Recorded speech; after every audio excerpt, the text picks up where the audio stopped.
Oh, Giada, your weird device thing was making a noise last night. Really? What kind of noise? It was this high-pitched buzzing sound. Ah, nothing to worry about. That just means a ghost passed through camp. Right. But what? Must have been a big one, too. Sorry I missed it. I'm sorry I didn't.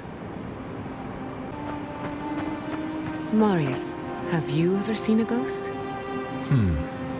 Once I saw a green spectral woman floating over a pile of decaying leaves. Big hair like her head was on fire. Then again, it might have been a hallucination from some bad toadcap tea I got from an old lady in the forest. That is a fascinating story. I wonder if nature was trying to tell you something. Nature usually tells us to stay out, but with fewer words, and we never listen. Don't mind him.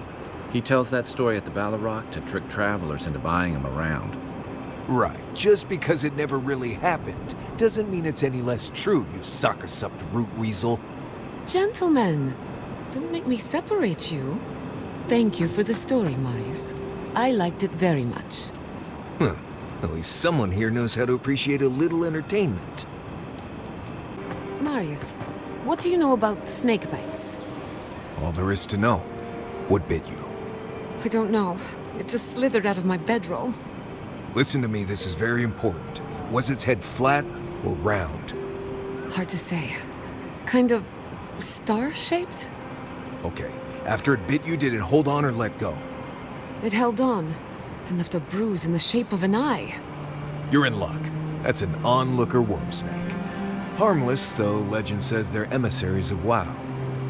Wow. The god of mysteries and illusions sent me a snake?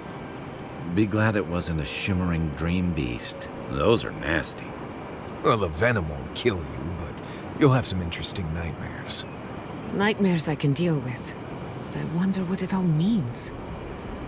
Oh well, perhaps I'm not meant to know. Thank you, Marius. I feel a lot better. Don't mention it.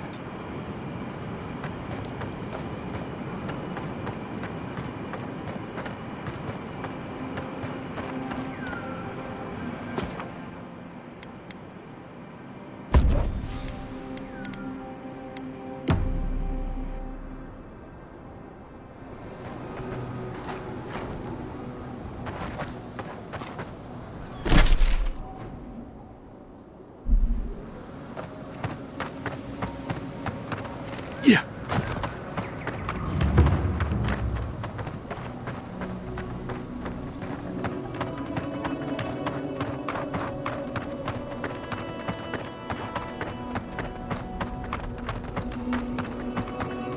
I still remember the first time I saw these dunes. In the heat haze, they looked just like waves.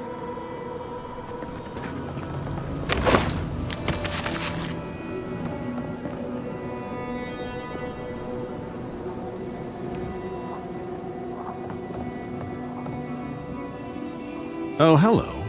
A hero passing by on a noble quest, are you? It seems everyone I meet is on some kind of quest these days. Goodness, I was joking, but you sound serious. You know, sometimes I think the gods speak to me through my art. I've been trying to capture the essence of the Sand Sea for days. The sands are alluring, but confounding. I'm missing something. What do you see?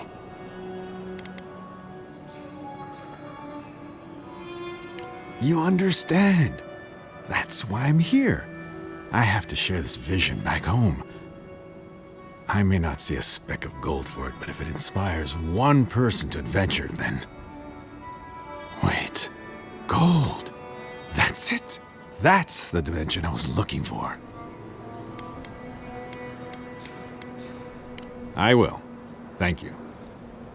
Now, I've got to get to work. Perhaps a more vibrant orange.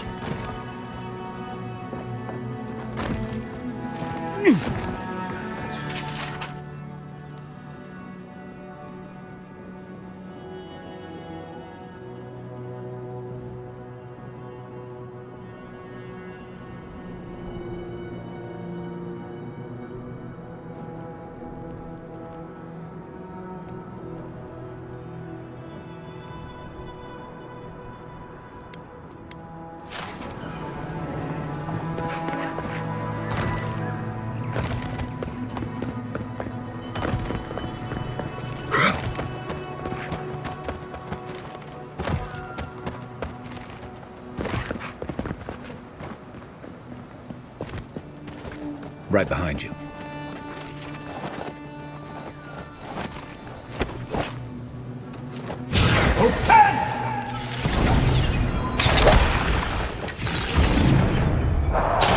Nicely done!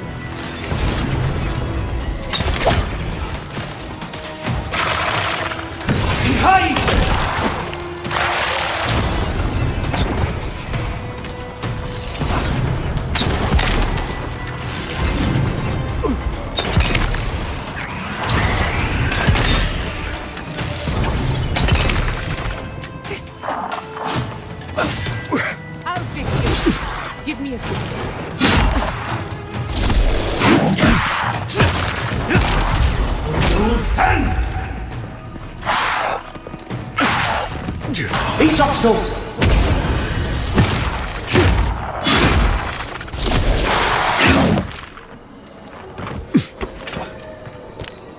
Who's ready for more?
Never had a chance.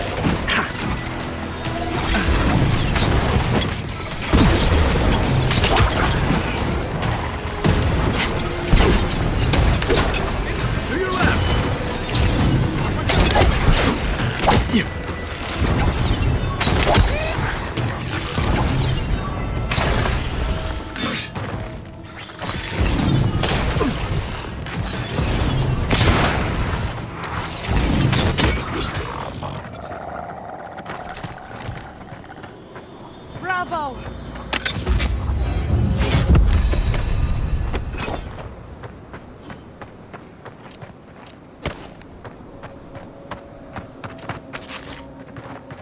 Yeah.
Who disturbs us?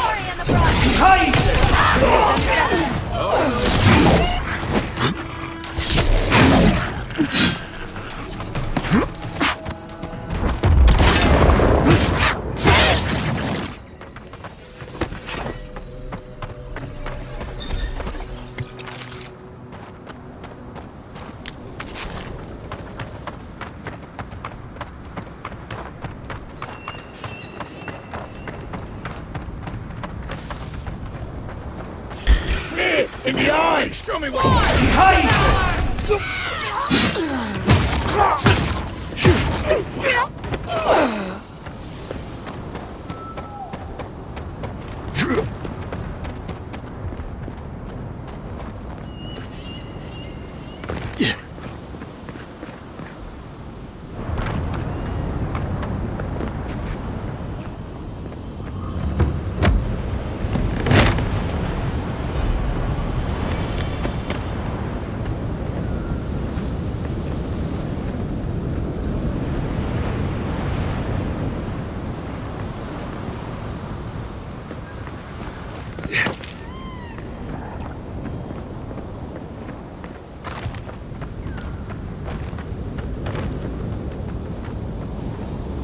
famous memorial. Sorry, I'm not ready for this yet.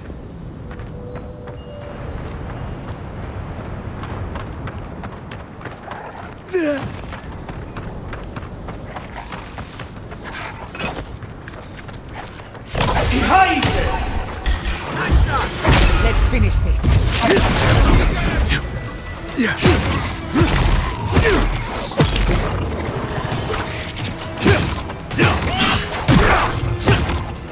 I've seen you!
We've got company.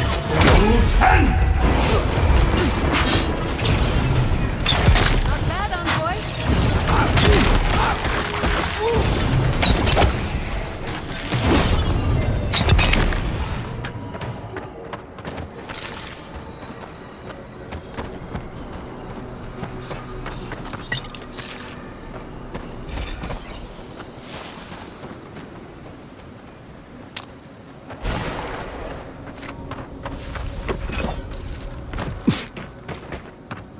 What a time to be alive. I'm almost jealous of the dead. Nothing like good spef, is there? Best thing the gods gave us. You know, dreaming. Thinking I don't mind life so much. Spef makes the world look different. You should try it sometime. You'd...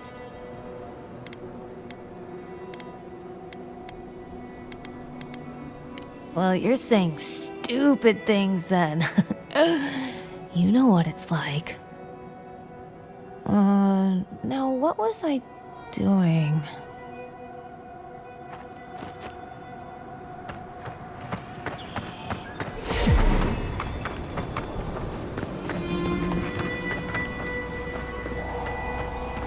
Fair winds, traveler. Haven't seen you around here. Welcome to Shatterscar. Or, welcome to Shark's Teeth, anyway. Damn. I didn't think you'd actually talk to someone like me. Oh! Well, I hope I'm not imposing on you. Listen, I've got to take some supplies to that tower up the road. They're for Kotoa and Hayako. Have you heard of them? Never heard of them, but we meet a lot of people, and I'm not good with names. They've probably killed more dream thralls than the rest of us combined. Well, they said, why shoot one when you could take out a dozen instead?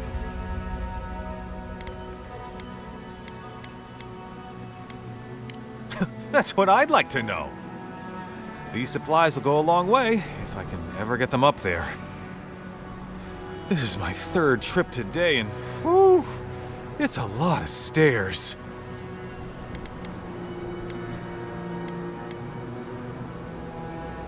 I'm not sure. I've only heard them talk about fighting dream thralls. There's a lot of work to do, though. I don't think they'd turn down help. Keep going through the teeth. The tower is just over the ridge. You can't miss it.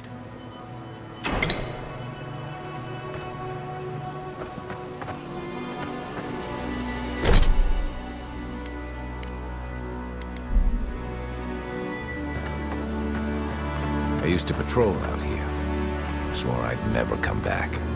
Tama lost his badge near here.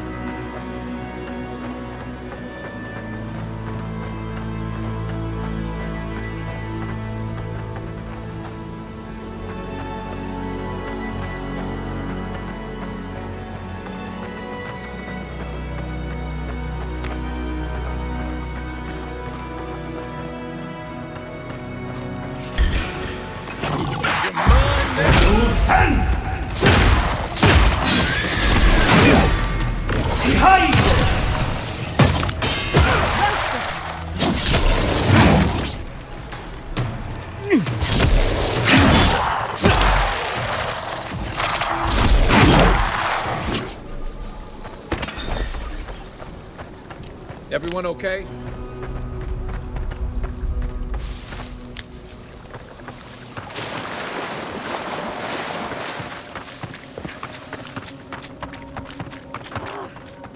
Why can't the way forward in science ever be easy?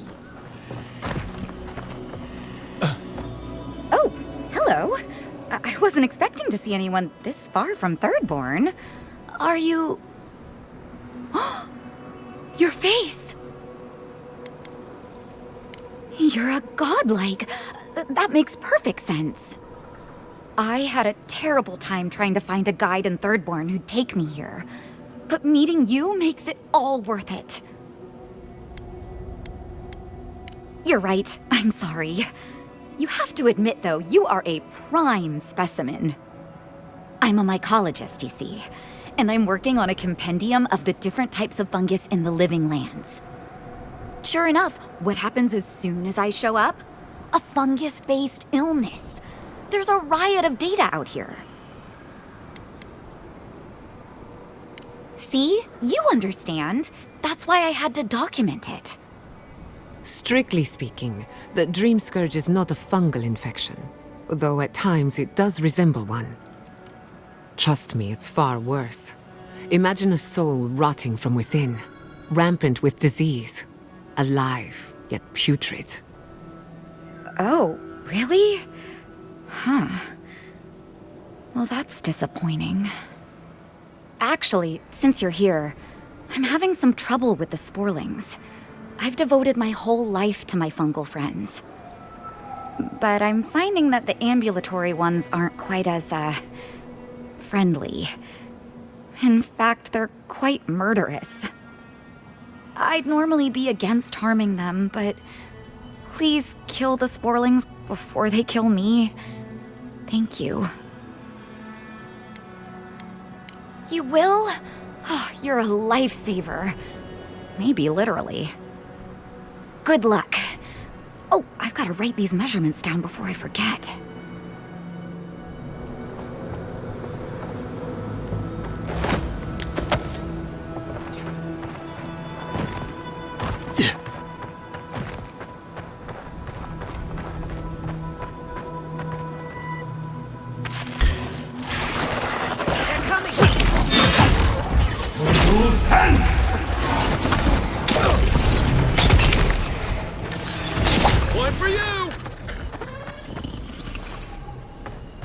I was worried for a second.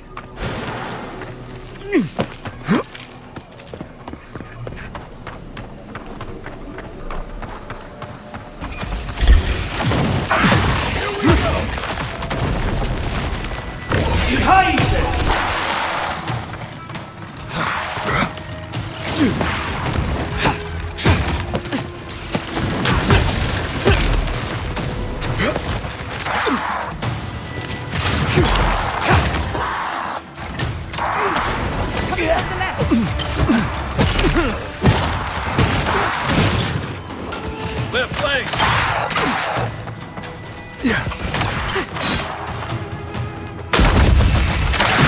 He's also Another soul for the wheel.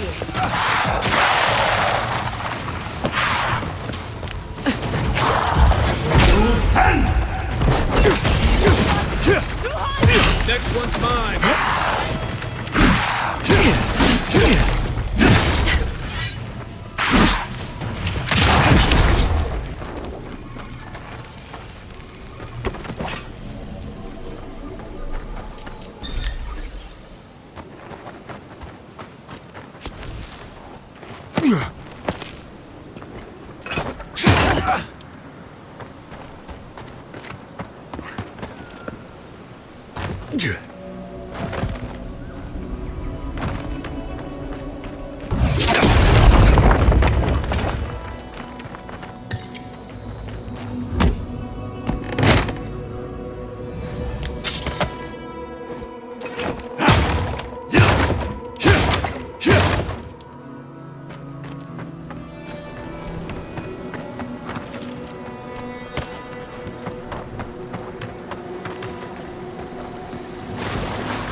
That's Thomas' badge.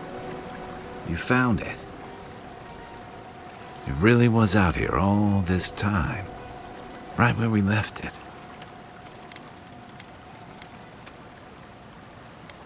Guess I shouldn't be. I was here when he lost it. It reminds me of old times. Long marches under the desert sun. Scouting runs through sandstorms so thick we had to tie our tunics over our mouths. Oh, he was an incredible bastard. Led the defense of Thirdborn, which meant he also led most of our patrols. He'd wake us up before dawn with the most off-key singing you've ever heard and a pot of burnt merc brew.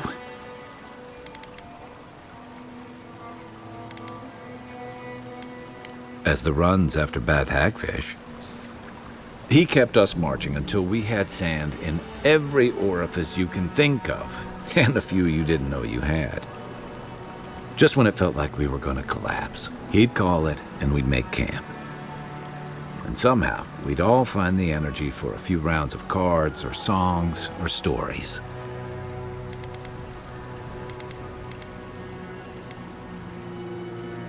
He was the best of either. I don't know. This won't bring him back. This won't change anything.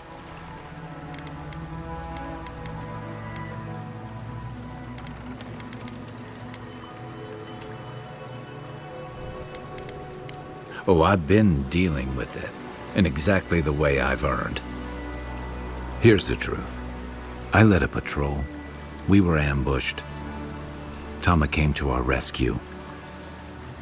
And he suffered a fatal wound in the process. No. He hung on. He was the color of an eel's belly. The stubborn bastard made it all the way back to Thirdborn. We got him a sickbed, but we knew he didn't have long. I wish I could believe that. You ever had to watch someone fade away? When it's slow and agonizing, no glory, no din of battle, no distractions.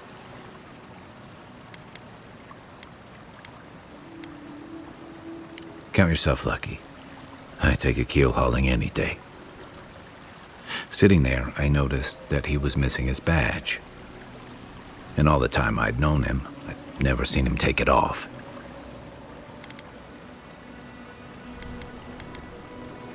Cruel irony, isn't it? He comes to our rescue, and in the process, he loses the thing that marks him as a soldier. I'm sorry, Envoy. I haven't talked about this in a while. I never thought I'd tell this story again. But there's something about the way you've led us, the clarity you've kept. Something about you that inspires confidence. Kind of like well, thanks. Just having his badge in hand means more than you know. There's just one last thing I've got to do. There's a memorial site with some cairns on the cliffs east of Thirdborn. One of those cairns is Thomas. We passed by there before. It's time I said goodbye.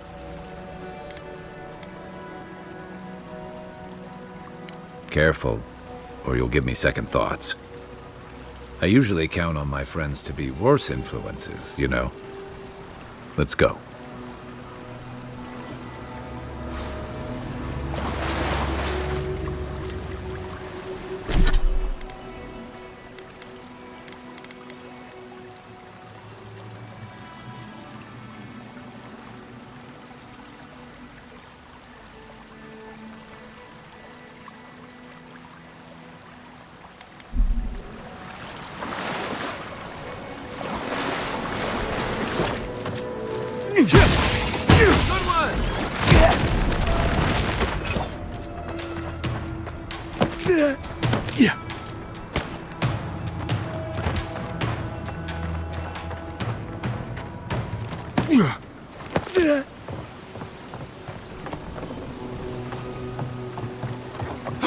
They should thank us.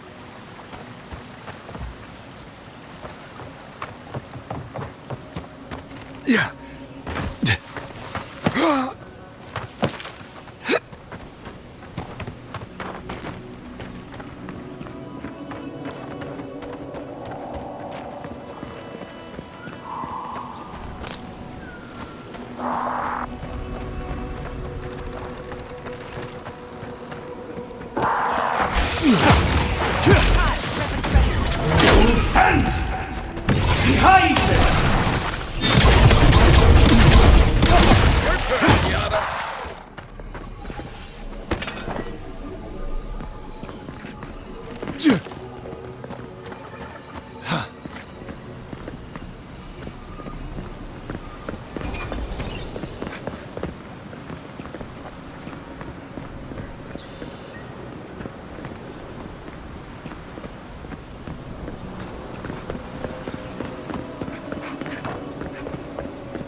Find you better armor.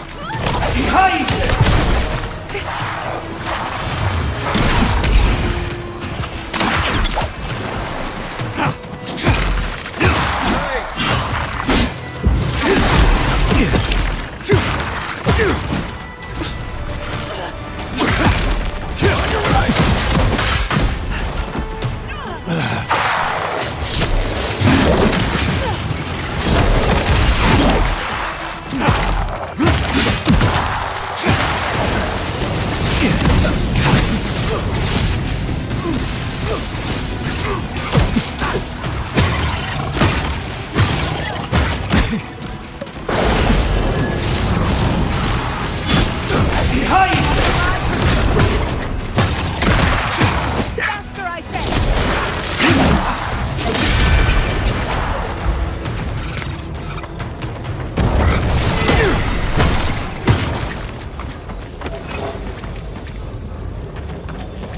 What's next?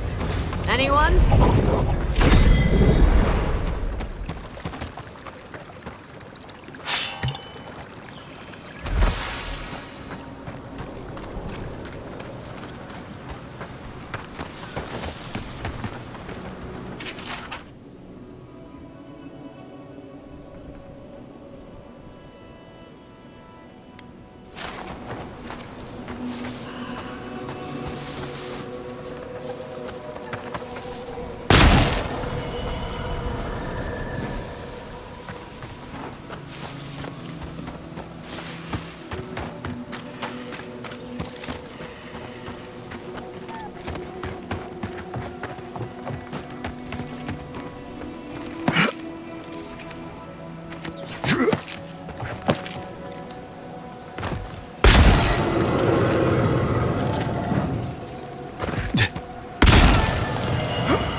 That looks like a piece of the thing you were fiddling with at camp.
You take lead.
Weapons ready.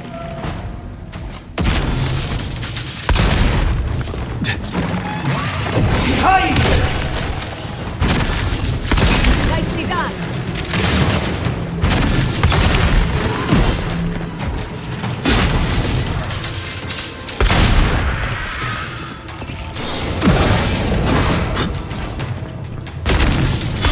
Dodge this.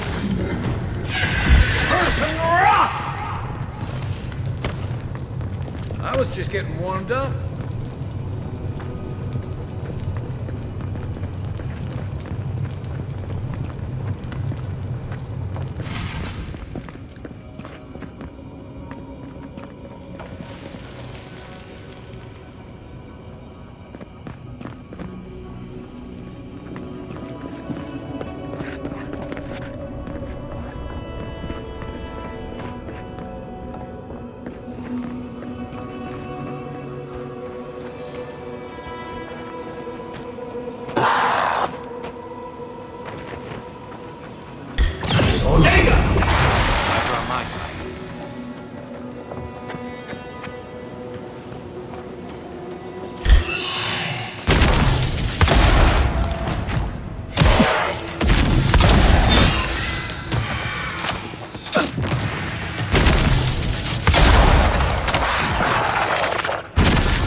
eyes. You see it? Our deaths reaching for us through the ice and time. I know because she told me. The Archmage whispered something to me, but I don't remember what. And I'm not sure I want to either. She's broken all of us. Even the Zoribs. Poor bastards. No. The Dream Scourge is bad, but this is worse. Green Grim. She silks you with fear until you're choking on it. There was one with the most beautiful spear. I wanted it. I told the Archmage. She said...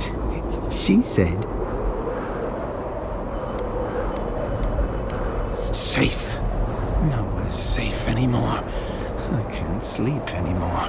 The ice crackles under my skin. But I want the Zorib spear. And the ice has my death. I don't know what to do. Oh, I haven't slept in so long. Did you see its spear? Something beautiful in this cold dark. The ice takes everything in the end. Oh, I can hear it calling even now.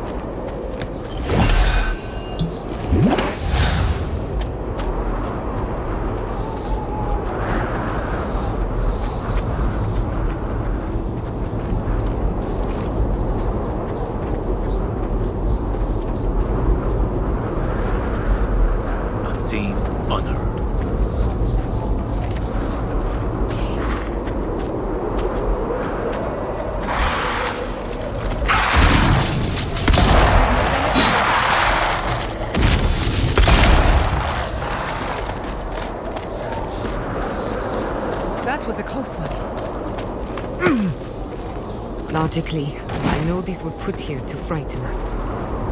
And yet, I'm still frightened.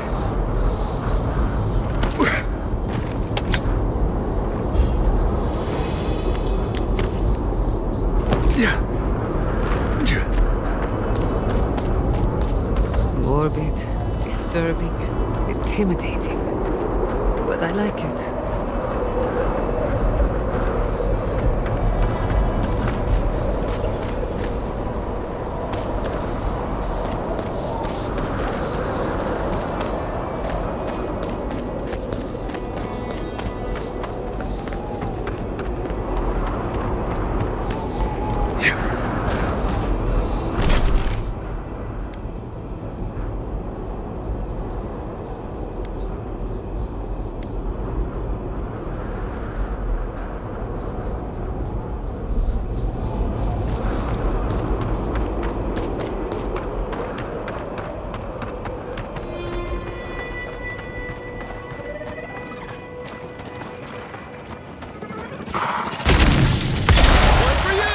Let's bring it behind it! Oh, no, you don't!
be happening?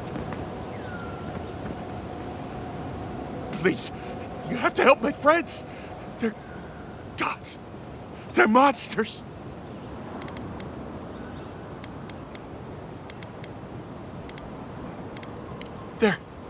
They were good people. And I can't, I'm not...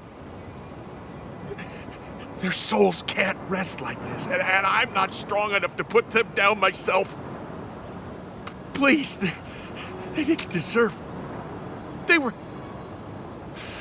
My gods. How did this happen?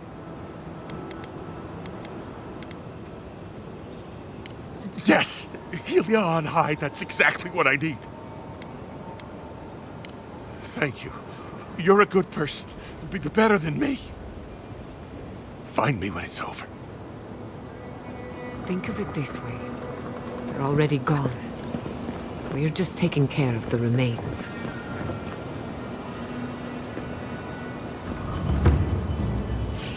Trespassers. Who goes? Invaders in the garden! To stand!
We make a good squad.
Yeah.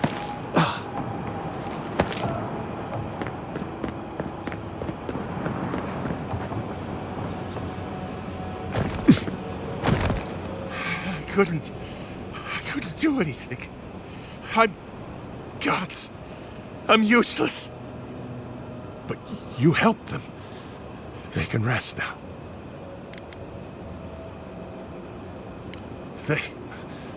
All of them, everyone. Gods. We were trading. Some of your soldiers patrolling. They needed water. There was an earthquake, and Amiwa, gods, she started screaming. You should go. All of you, before you change like them. No! Just go! Gods damn you! Leave me alone! I don't want... I can't be responsible if it gets you too. Please, just go! Let's go. We can try again when he's had time to collect himself.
I should invest in a tower.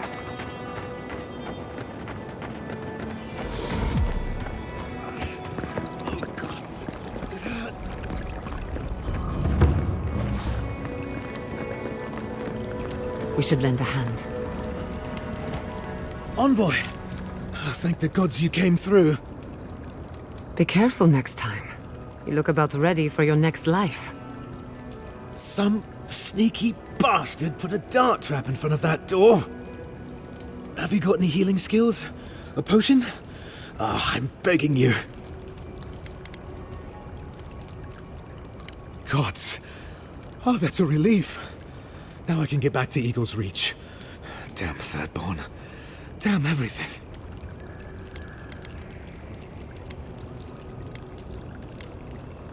They sent a whole unit of us to scout the tower's perimeter.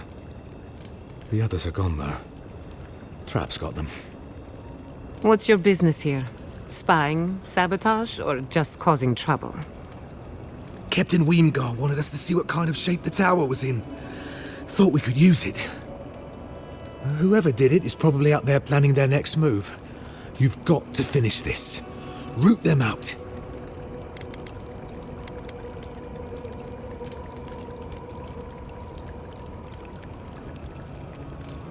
Helios tits, these traps are all over. And they're not just going to kill dream thralls. I mean, they'll stumble into anything. No, this is different. This feels intentional. Anyway, thanks for your help. I'd better get to Eagle's Reach.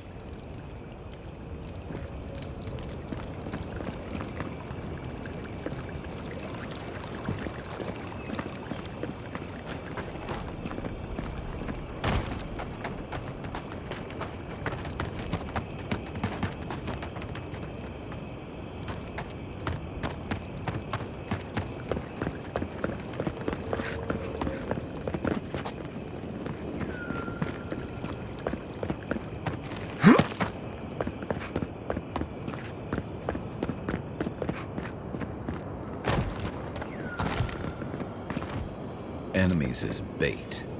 I remember when Rauatayan soldiers had standards.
Got eyes on something?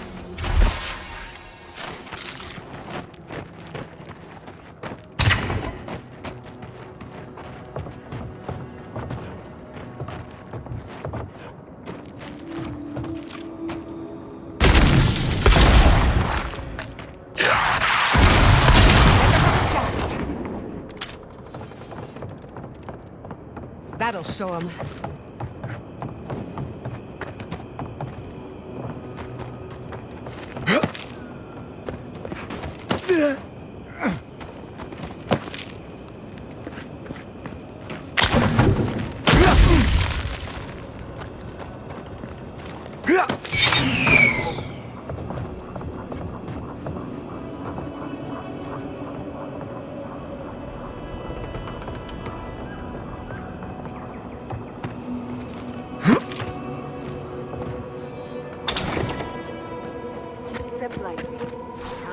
Careful.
There has to be another. He's still in my heart.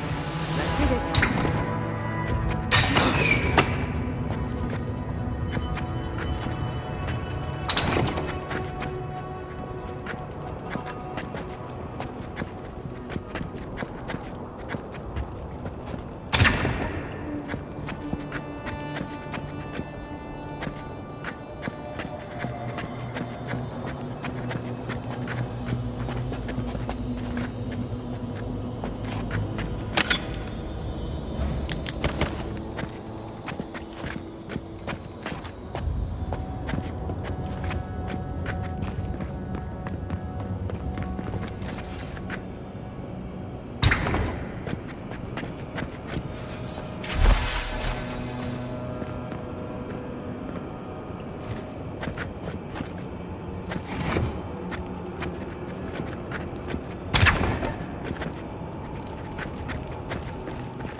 We dodged a bullet there.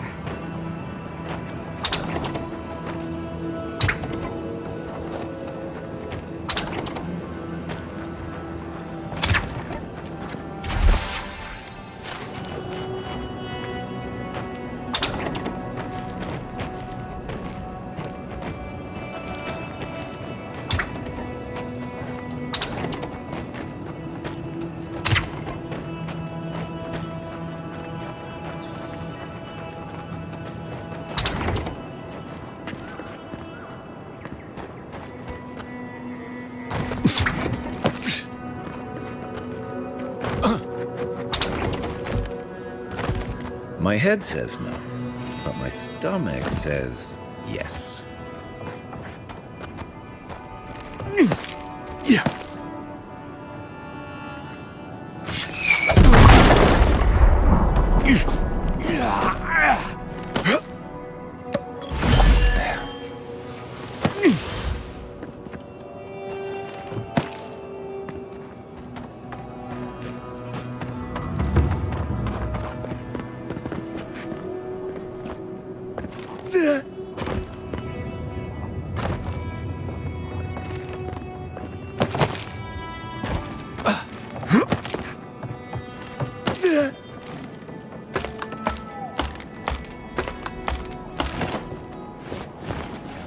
We could make short work of those bars with a little cleverness and force.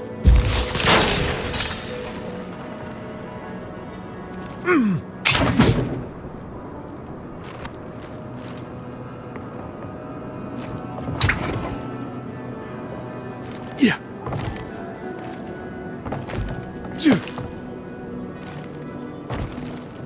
Finally, a little room to breathe.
I finished the last of the traps, love.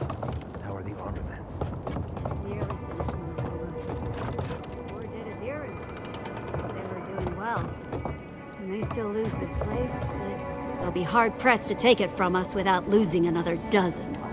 That's all we can ask for.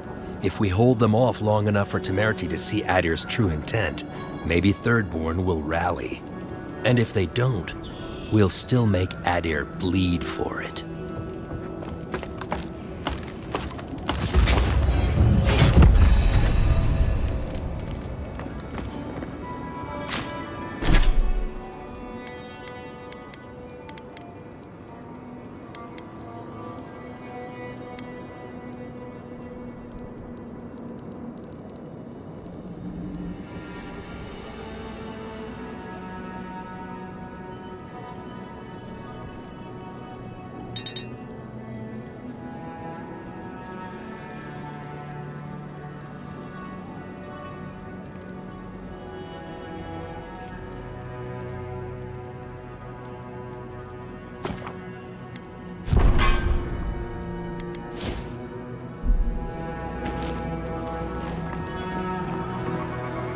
Look alive, Ayako.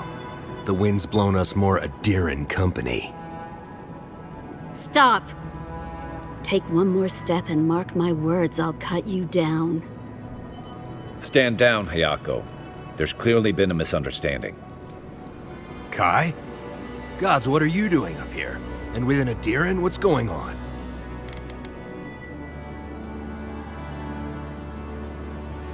Wait, who sent you? Awapo. Oh, gods. He must think he's helping us. That fool. I told him to stay home. This is our fight, not his. Well, he did just deliver the Adiran envoy straight to us. Maybe he's worth his salt. You've caught an envoy and 2 misfits. And trust me, you're about to wish you hadn't.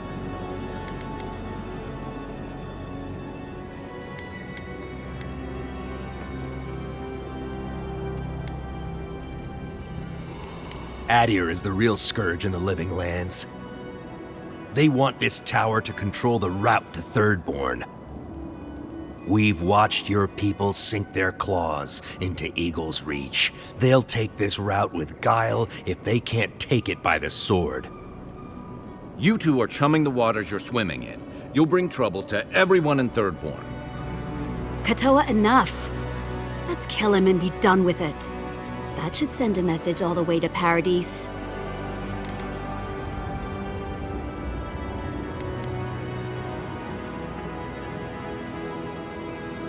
We fought in the Deadfire. We offered peace to the Wana, too. We've seen how empires work from the inside. Draw their treaties with one hand and sharpen their blades with another.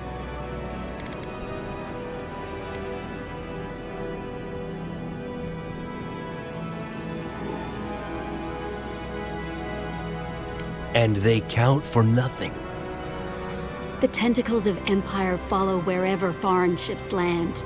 Look at Fior. When speeches fail them, it always comes to force. We'll give you one last chance. Leave or die.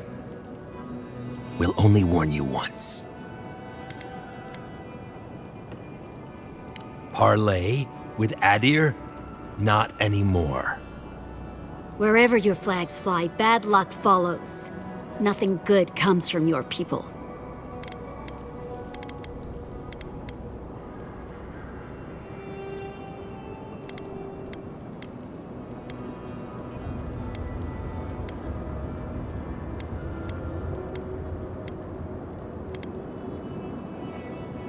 I know how it looks, I promise. The envoy's not your enemy. He's willing to talk about this if you're willing to listen. Kai? Bringing Adirans to Thirdborn?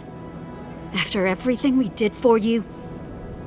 We know you've been gone for a long time, but what would Tama think? He'd wonder why we're fighting each other when the Dream Scourge is enemy enough. That does sound like Tama. But it doesn't mean we can trust these people.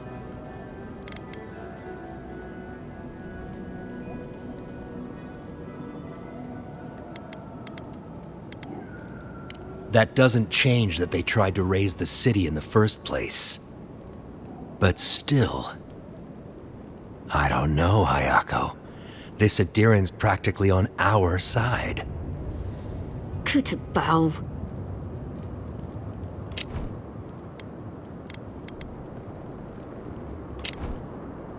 Well? I don't like any of this, but... fine. One chance. Do I make myself clear? We'll clear out of this tower, but one whiff of Adiran stink, and we'll be back. And don't think this means we trust you.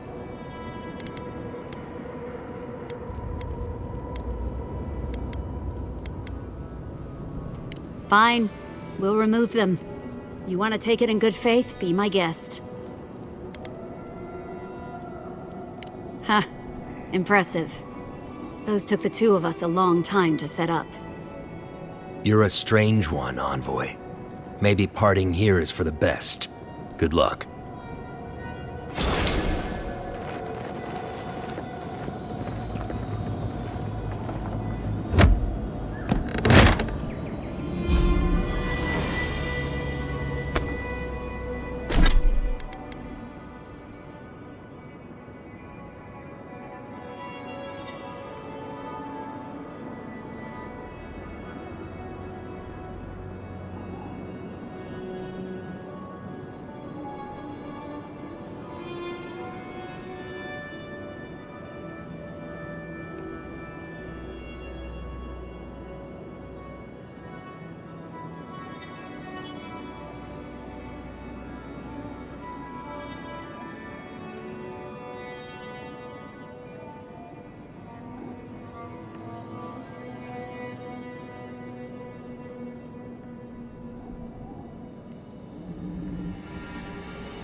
Not to put too fine a point on it, but I'm not exactly a featherweight.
I just have to make it back.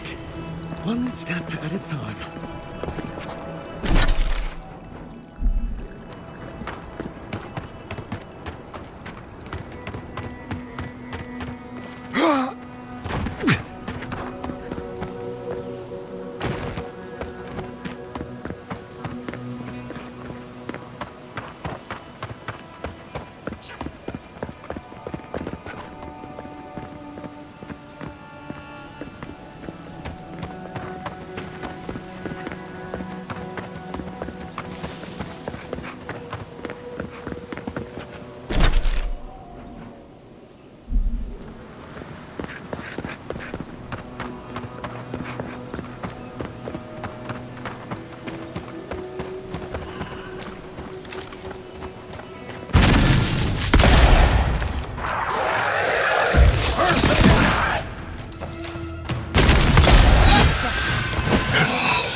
Good shooting, Kai.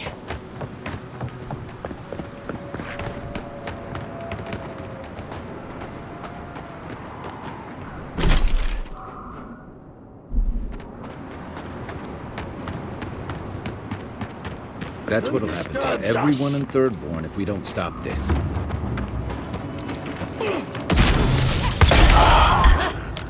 They're coming!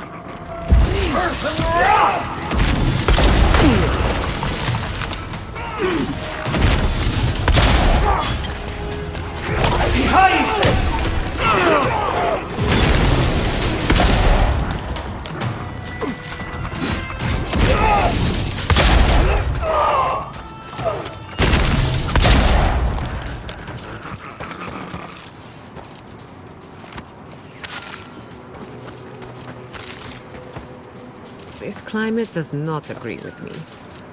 At least it's a dry heat.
That's one for us.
Never have I seen magic shaped on such a scale.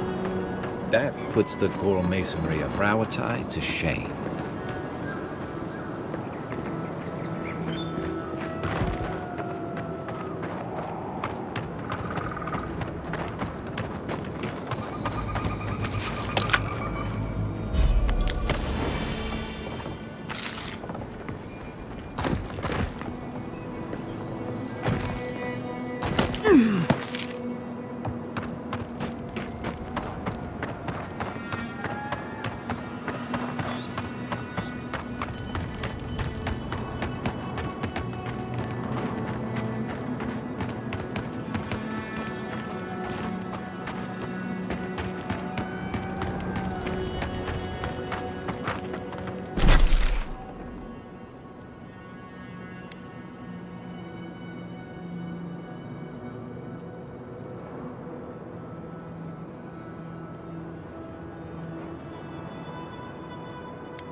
Do you feel that? Reminds me of a storm gathering power on the horizon.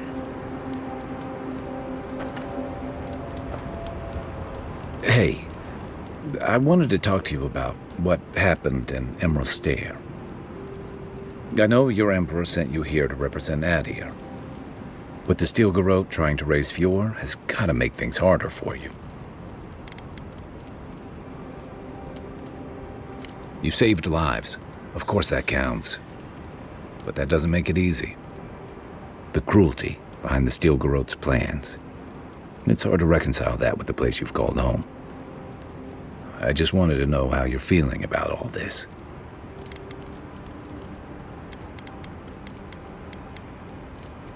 Yeah, I told you about my time fighting under Rawatai's flag in the Deadfire. Seeing what we did there, what we allowed. I felt like the home I knew was changing, bit by bit, or maybe I was. Enough about me, though. I want to know about you.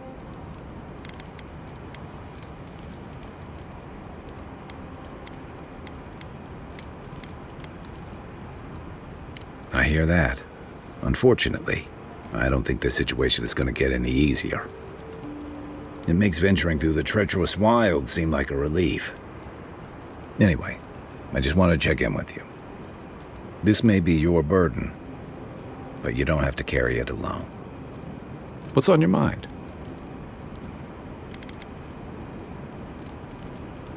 I'd never met Naoki. Asui arrived a few months before I left Thirdborn. I knew their squad mates better. Uriki was a ship's carpenter with the Rawatai Navy years ago. Came from a military family, but She never saw much combat herself. Manu was a deckhand on a pirate ship. Stopped in Thirdborn with his crew to resupply and never left. I don't think piracy suited him. Kiri, he was a sweet kid.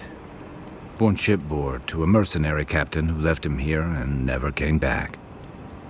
For the longest, I thought that was for the best. Me too. Most of all, I'm sorry I wasn't here to better prepare them. This wasn't your fault.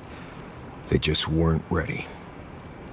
Because there weren't enough seasoned soldiers to train them.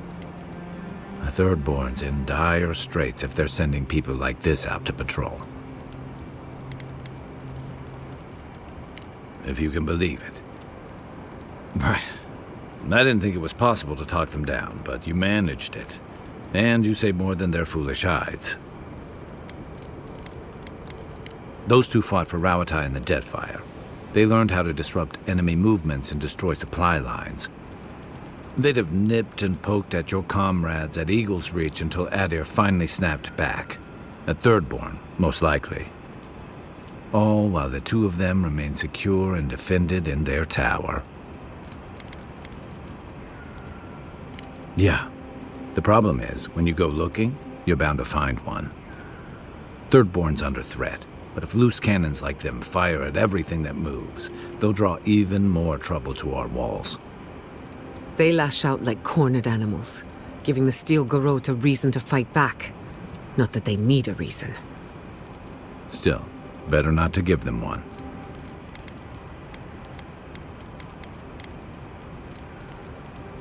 Hey, I never said I had answers.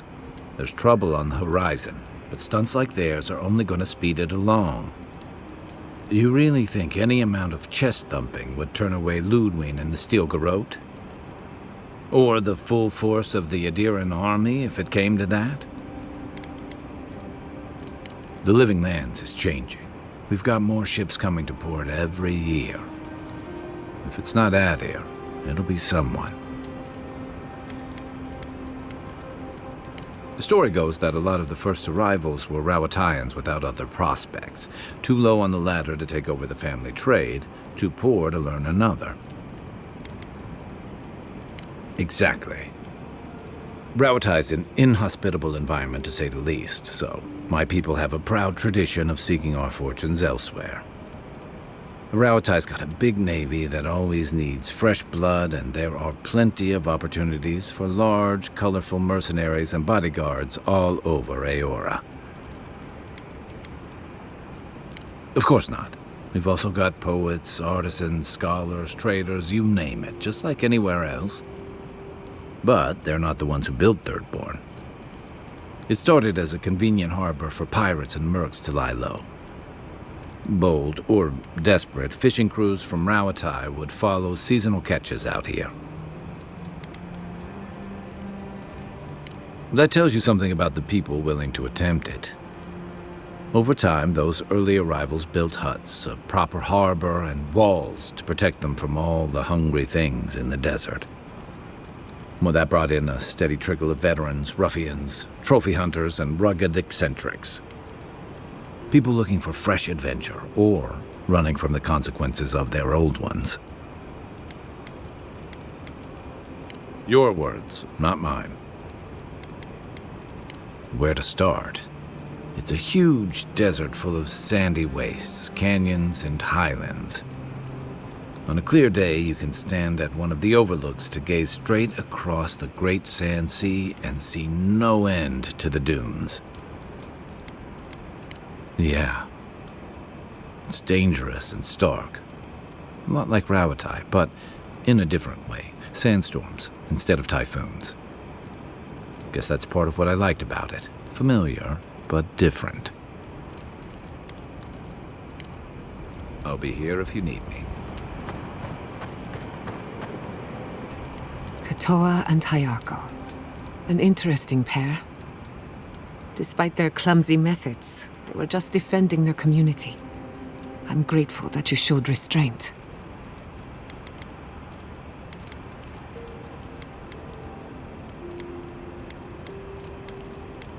They have a second chance, which is more than most get. I only bring it up because people are growing wary of your empire, with good reason. When they take their anger out on you, don't judge them too harshly. We all make mistakes. Anyway, just wanted to get that off my chest. Not before I've done some reading.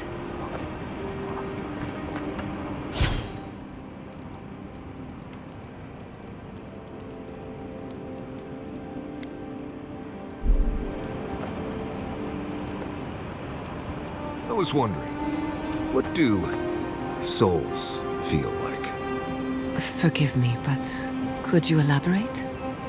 I mean, do you touch them when you're doing animancy? Are they hot or cold? Is it like a cloud or like a beam of light? Well, it feels a bit like being watched. Like there's an unseen presence in the laboratory with you. That's why many animancers prefer to work in groups. To be in the presence of the living. Huh. I think that makes sense. Normally this is nothing to worry about. Unless the presence follows you home. Then you know you've angered the dead. Right.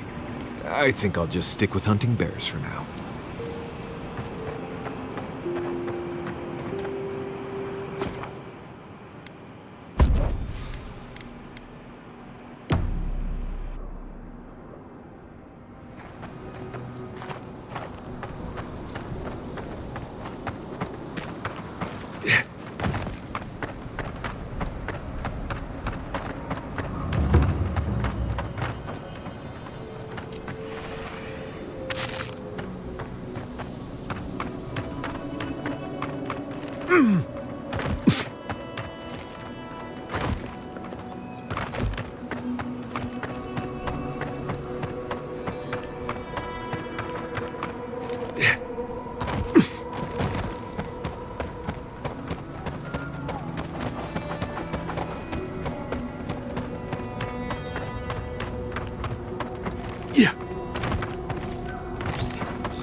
Thomas Memorial. Never thought anything could contain that man, you know? That booming laugh, that bottomless appetite, boundless energy.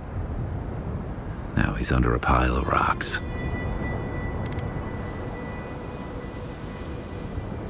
It doesn't, but I appreciate the effort. This is where you're supposed to distract me, lighten the mood with a wisecrack or something. Trying.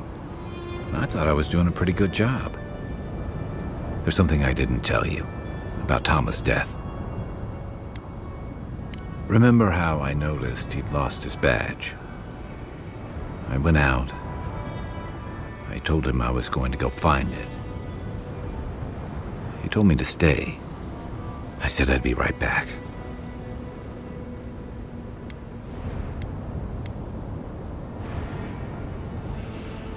I couldn't stand it.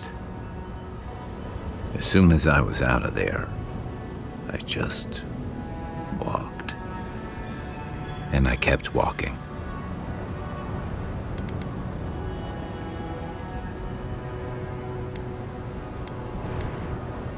Not since returning with you.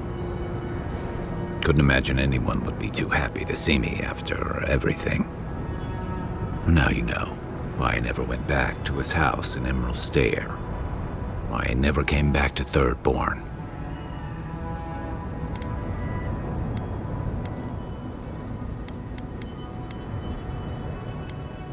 Don't sell me short, Envoy. I'm nothing if not tenacious.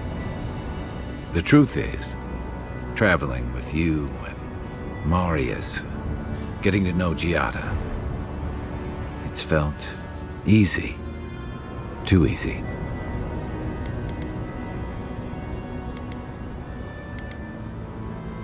Yeah, and that worries me. You're so clear-headed, so easy to follow, that I've been able to fall in line and back you up. But I'm not that guy, Envoy. I'm not a joiner. I'm good for a skirmish, some war stories, a few drinks, but I'm not someone you keep around.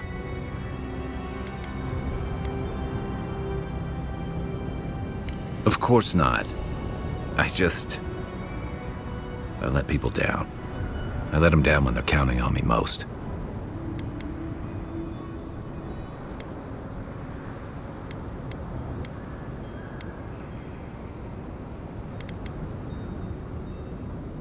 Self-compassion. That's a balm for outbursts and hangovers. I know what I am. I'm finally facing it.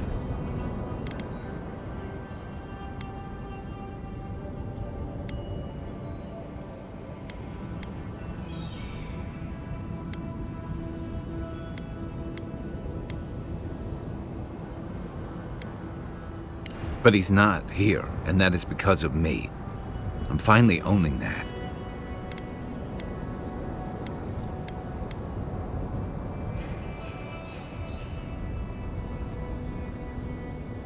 What? No, I didn't.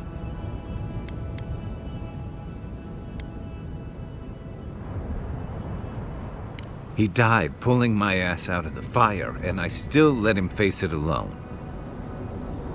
How can I remember him without remembering that?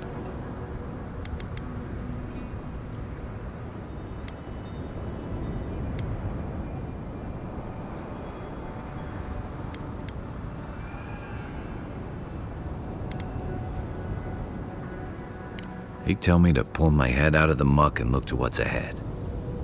I messed up, but that's no reason to keep messing up. And he'd probably do it over a cup of his awful Merc brew. I never realized I'd let my failure change the way I remembered him.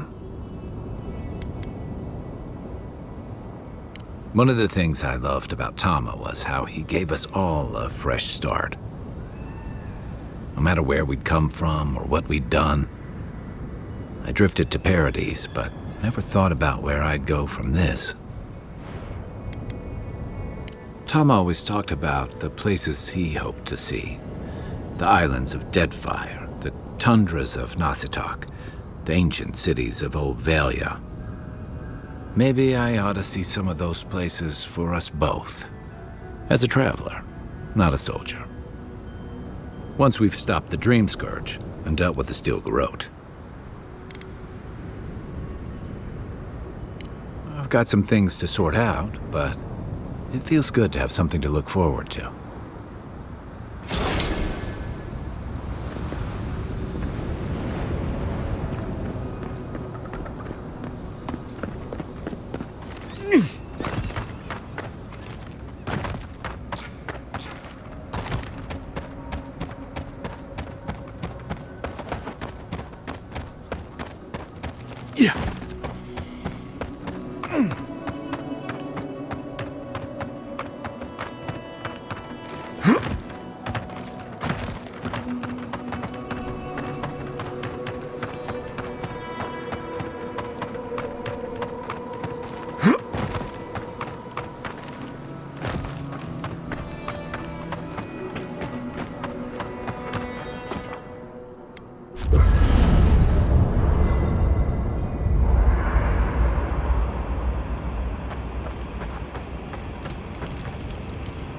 Listen, thank you for visiting Tama's memorial with me. I didn't think I'd ever trust someone the way I trusted him, but both of you have a clarity of purpose I've never seen in anyone else. I'm happy to be proven wrong. Like I just woke up with a hangover. Every feeling, every memory I tried to keep a lid on is sloshing around, and I'm struggling to keep my balance. But I'm also remembering moments I hadn't let myself think on in a long time. Feeling a warmth I couldn't get close to. Yeah. After I ride out the worst of it. We think of grief as a burden, as something to be conquered. After a while, It gets to be so familiar. It's almost a source of comfort. I wish this were another burden to conquer. That would feel easier. It's hard to imagine grief ever being a comfort, but I'll have to take your word for it. I'm sure you'll be fine. Thanks. I'll get there. And thank you for seeing this through with me. Was there something else? Shake the sand out of your bedroll before you settle in.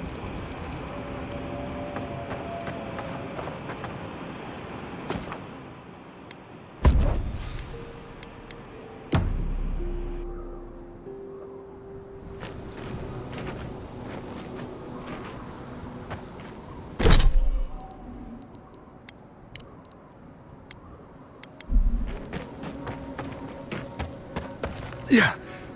Yeah.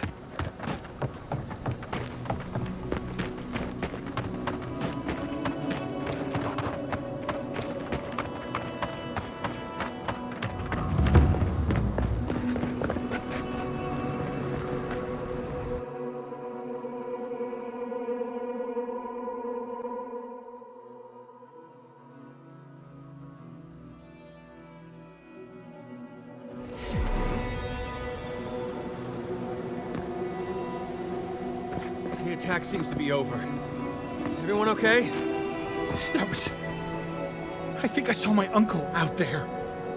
He left a few weeks ago on a trade caravan. Ah, no, that don't mean nothing. Could be someone else. Don't give up hope. I saw his face through a crack in the gates. It's him! I don't want it to be him. We can go check if you'd like. Are we safe in here? Will the dream thralls break through? That's not a fair question to ask. It's okay. I don't know. But we'll do everything we can to keep you safe. I can promise both of you that, at least.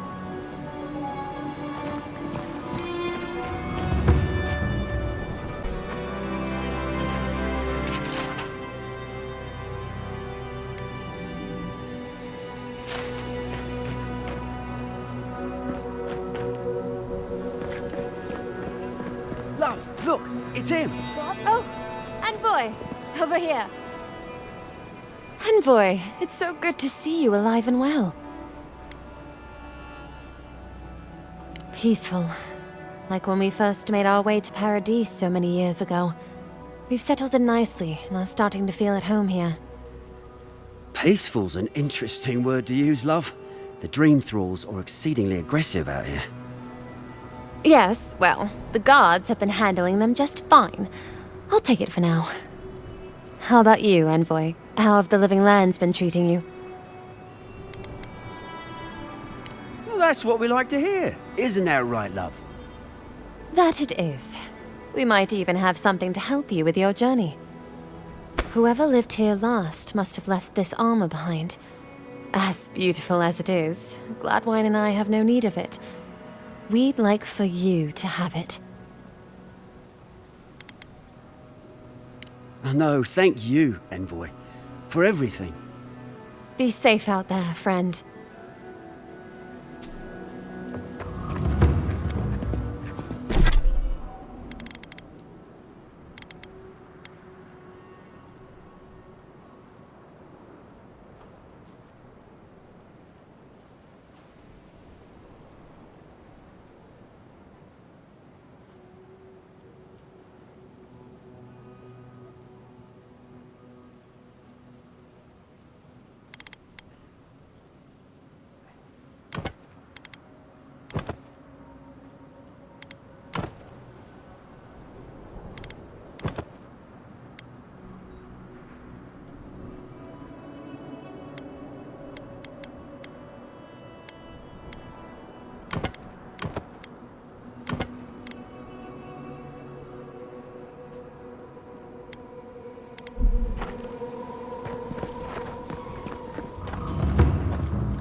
Godlike!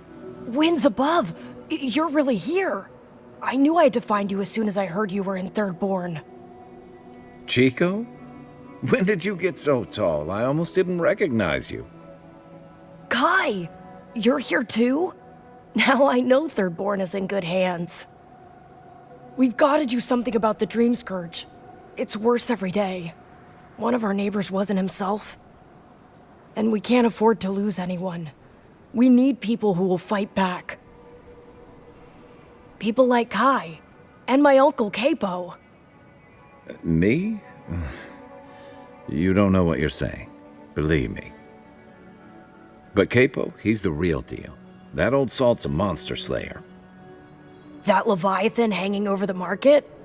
That was his work. Of course he did! I still hear people reminisce about him dragging it back to the shore. But, well, Thirdborn hasn't seen the Capo I know in a long time. I've tried everything to convince him to get out of the house. He may be old now, but we can still use his experience. If Thirdborn could see him up on those walls, they'd all follow him. I hate to impose, but would you pay him a visit? He lives on the northeast side of town. He's tired of hearing from me. Maybe one hero to another, you know?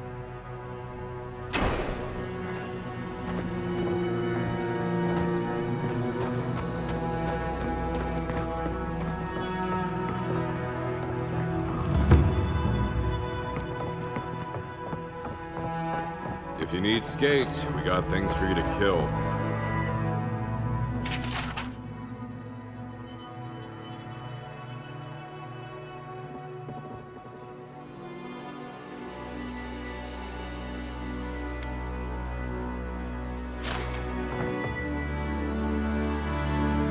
Ah, hello, stranger.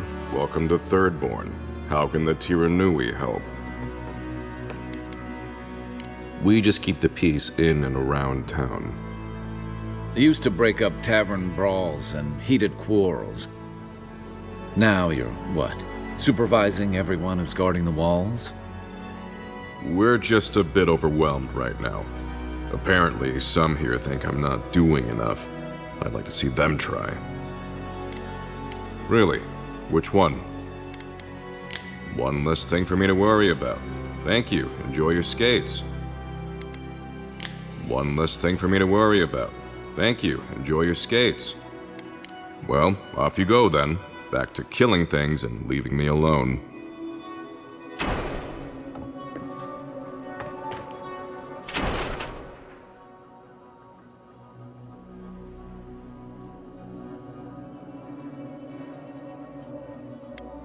Let me know when you've taken care of the Zara.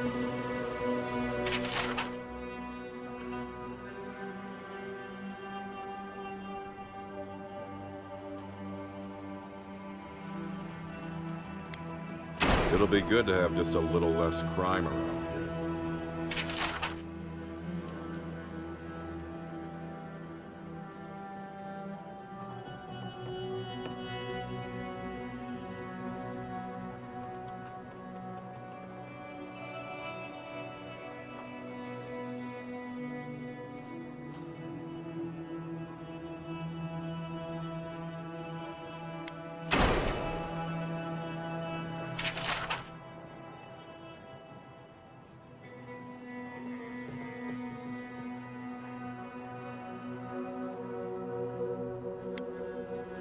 Put him out of his misery, will you?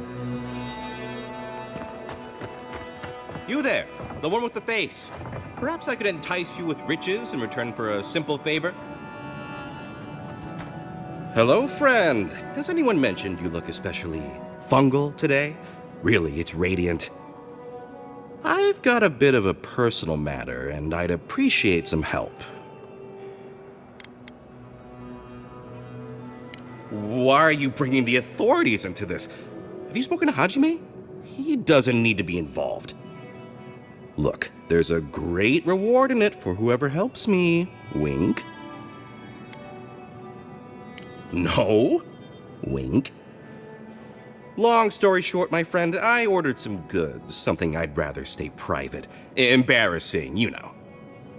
So, I'm quite desperate for a friendly and discreet courier.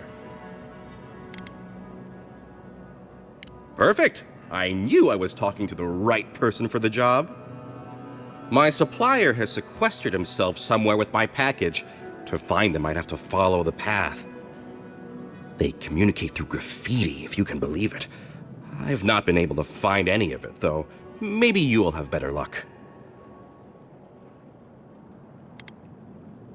You think I don't know every inch of my own shop? I'd know if there was an arrow anywhere near it. I must admit, I thought it was decorative. A statement about the illusion of choice. Well, looks like you best be off. Be sure to get there and back quick as you can. I'll be here waiting. Don't forget your friend Daiko and his completely legal package that you said you'd pick up.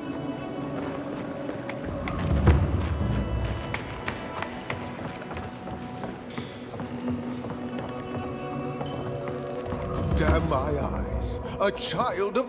Oh, maybe I should hire a bard. Better than off-key shanties all day.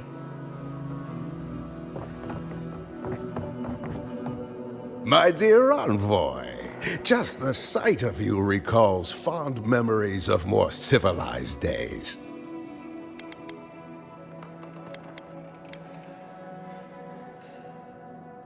Oh, it's nothing so grand as your capital city and its glittering port. Even this outpost's lighthouse, fair though she is, would reach only the knee of Wodaka's statue in High Crown. He's practically an Adiran citizen. How I miss the sight of your strapping tall grass pikemen on parade.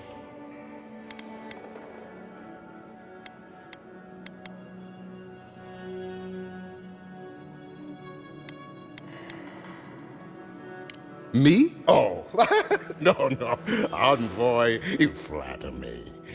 I had a chance once, but no. I am Nagunu, beleaguered captain of an incorrigibly roustabout crew. Dear Taue, Koa, Ranga, they saw Adir with me, you know, then abandoned me here. Oh, I miss them terribly. Maybe the barkeep should cut him off.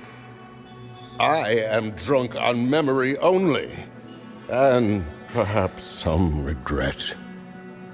I only wish I could invite my crew to my table to share one last drink and part as friends. Those are old wounds, envoy. Old wounds. Better not to reopen them. Not unless you want to see me weep. You would do that? Venture out into the wastes to look for them? I knew the moment I saw you, you were a paragon of your people. If anyone could convince Taue, Koa, and Ranga to share one last drink with me, it's you. Just to the northeast, living by an oasis in the Sand Sea. No fence, no walls, no roof, exposed to the world. But that's our Taue. Nothing ever troubled him that the stars couldn't fix. Deathly serious, Koa was, about every little thing. Fled to the shark's teeth with a few others when the plague came. He always had a fragile soul. She's a scholar of munitions, happier in the hold with gunpowder than out beneath the sky. I expect she's still holed up in the mine outside of town, polishing her arms. Of course, you have been more than generous with your time as it is. Oathbinder guide you in the Emperor's work, envoy, and in all your labors to come. If you're going out to the Highlands, watch your back. They're dangerous.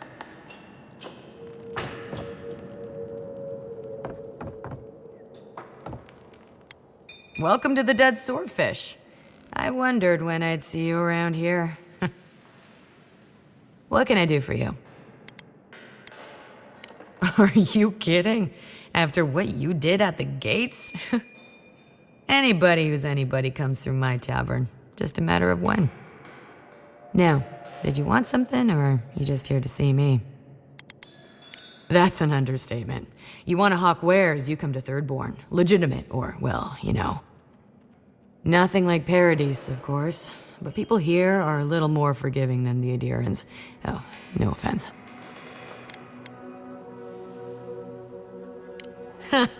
You're not shy about your opinions, are you? You're practically local. Actually, I've been waiting for a few barrels of mead to come through.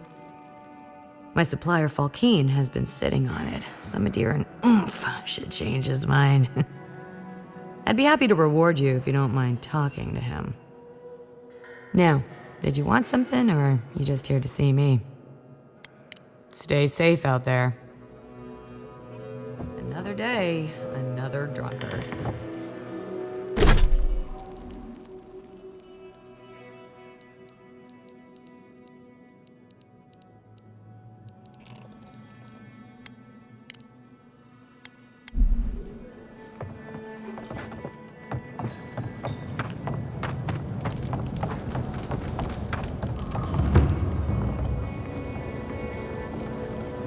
Are they... Did you... Are they dead? It had to be done. It can make you stronger, but you never have to like it. Don't forget that. Let's go, Nameo. We need to be with them now. If Shatterscarp is like this now, well, we should get going too.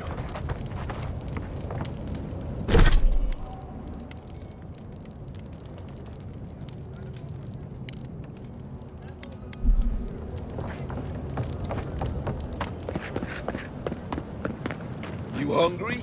I might be able to help.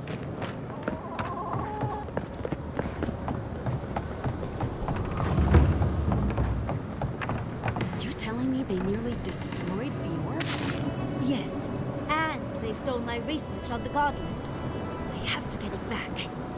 Let it go, Yatsley. They'll kill you. They can certainly try.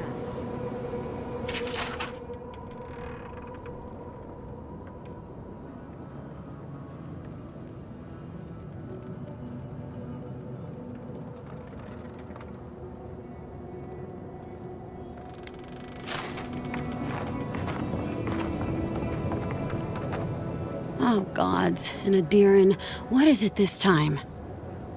Don't worry, darling. The official Adiran envoy is here at my request.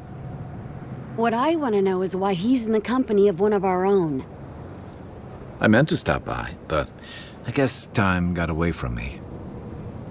I'll deal with you later. We have unfinished business. But your friend has some explaining to do. Why have you come to Thirdborn? After what your people did in Emerald Stair, I can't imagine you carry an edict of friendship with you.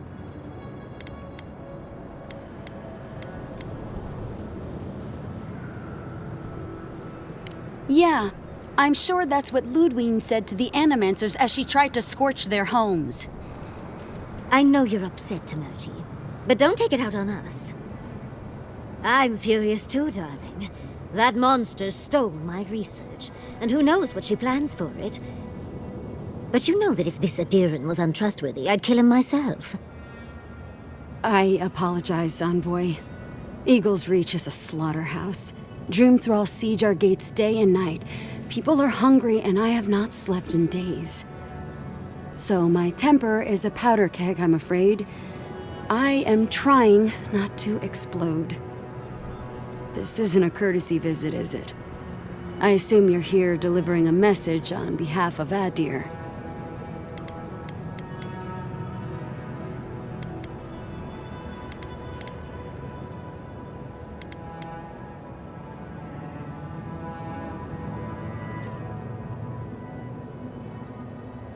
Does she intend to raise our home as well? Maybe worse. Ludwine's goons stole all my research on the Godless back in Fjord, and now she's a little too interested in the Godless ruins here. What do you mean?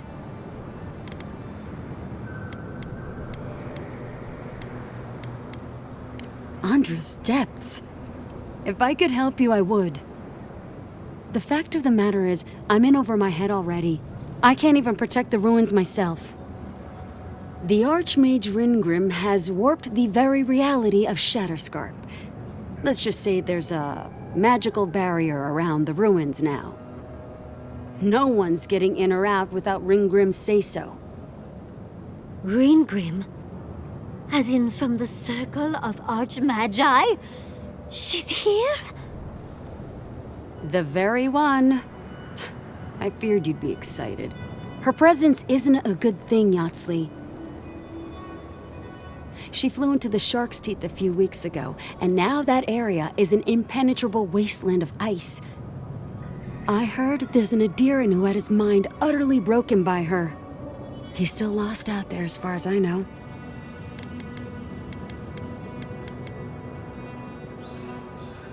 Maybe even an entrance to the garden. We absolutely have to go inside and see for ourselves. The Circle of Archmagi don't get involved unless there's something they can gain. They're not really known for their altruism. Look at the Siege of Craghold. And that was just so that Lengrath could try and show up Consulhot. The truth is, I'm up to my neck in catastrophes. Between the horde of dream thralls pounding on our gates and trying to keep peace with Adir, I've had to station guards on our borders to control who goes in and out, just to keep everyone safe.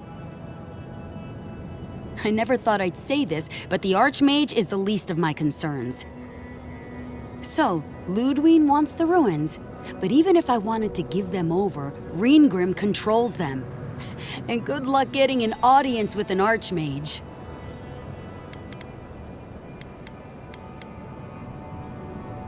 I didn't know they made Adirans with such bravery. You never know what marvels you live to see. You're likely gonna die a very horrible death, but I pray Galawain will at least make it fast. Look on the bright side. If we survive this, it'll make a great story. When an Archmage like Ringgrim decides they don't want to be disturbed, they make sure of it. There are rumors she uses the bones of the ancient dead to guard her domain. Yes, and please, I don't need to know more. Ringgrim's given me and my troops enough nightmares already. I wouldn't blame you if you choose to run away. But if you want to find Ringgrim, head east of here, go past the Pargrunin ruins, and when you see the ice, you're there. And Yatsley, be careful. If Quilichi lost you, he'd never forgive me. Oh, don't worry about me, Temerti. If my spells fizzle, I can always give a good lashing with my tongue. That's what I'm afraid of. Good luck. Good. It might convince her to keep you safe, too. One last thing. Once you had a moment to settle in with Yatsley, come back and speak with me. I need your help with something. How exciting. We're off to see an Archmage. To gain access to an ancient godless ruin. You do spoil me. I've just the fragrance for such an occasion. I want to make sure I smell my best when she kills us. Meet me by the tavern when you're ready to head out. Make sure all your gear is up to snuff. We are meeting an Archmage, after all. Now I'm feeling underdressed.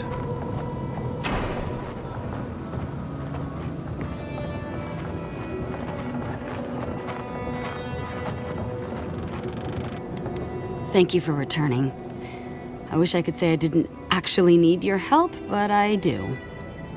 Some young idiot Thirdborners decided they'd form their own militia to protect the region because of course they would. And now, predictably, they're missing.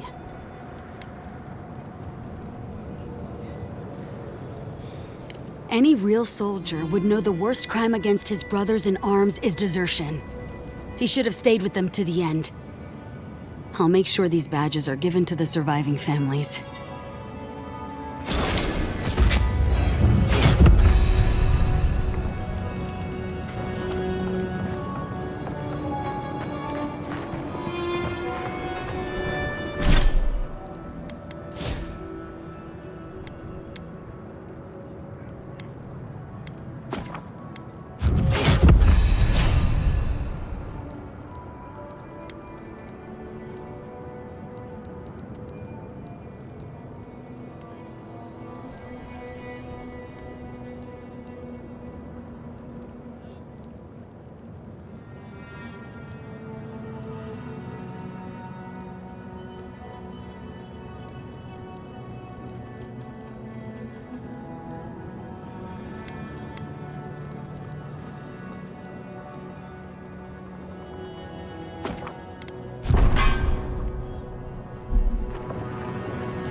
The dead swordfish serves an excellent fisherman's stew.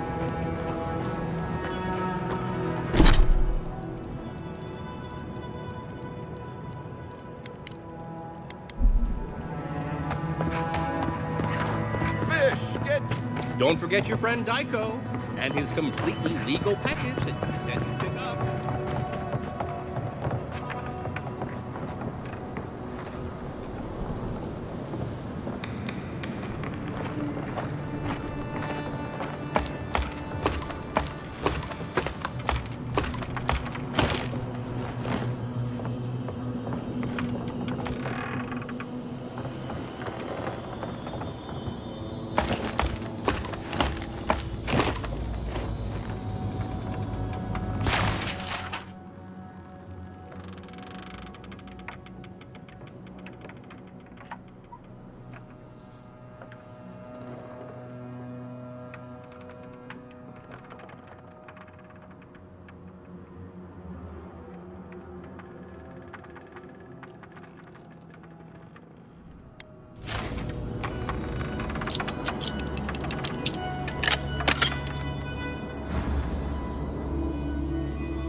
Yeah.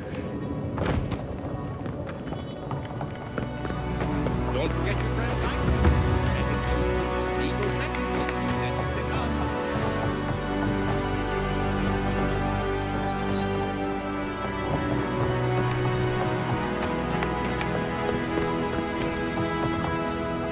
Welcome back. How can I help?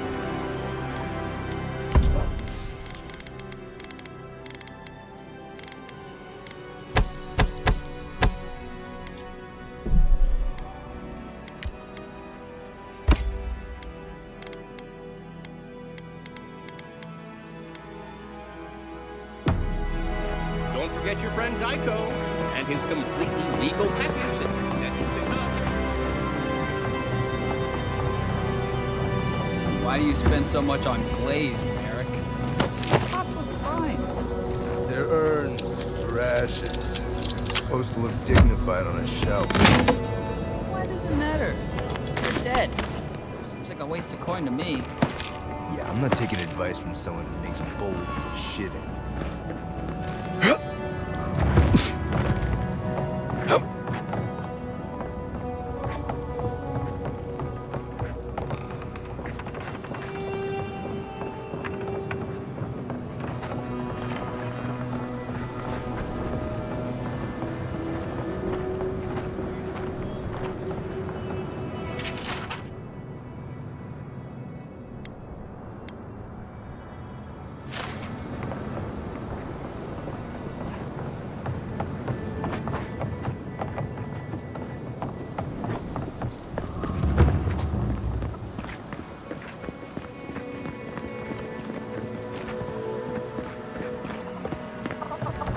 Ah, isn't this a surprise?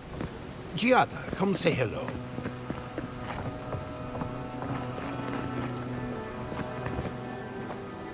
Oh, hello there. I thought our paths might cross again. Quilici, there you are. Ah, my dear Giada. I never thought I'd see us both exiled from Fior Messiverno. Yet here we are. As you can see, the good people of Thirdborn have welcomed us with open arms. Remarkable under the circumstances. The Dream Scourge has struck this place with violence, bloodshed, death.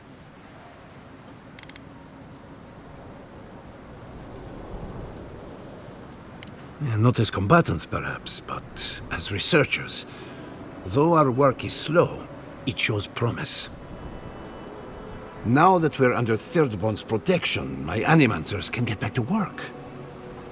We've made a few improvements to the local fishing gear, tinkered on harpoons and the like. You might not believe it, but some of our farming equipment is back to working order. Ah, that is where the challenge lies, does it not? We have many animancers working on the problem. Though it is difficult to farm when one is under attack, eh? The sheer numbers of infected makes our work perilous. Do you need any help? We have everything under control, and your work is too important to squander on agriculture. One more thing before we're parted again. We've made a tidy profit of our labor, and the others gathered a little something for you. Don't spend it all at once. Go on then. Surely you have better places to be? No doubt the Adiran envoy has a message to deliver or a foreboding parcel of some kind. He's doing well. Better than well. And to think I've been worried sick.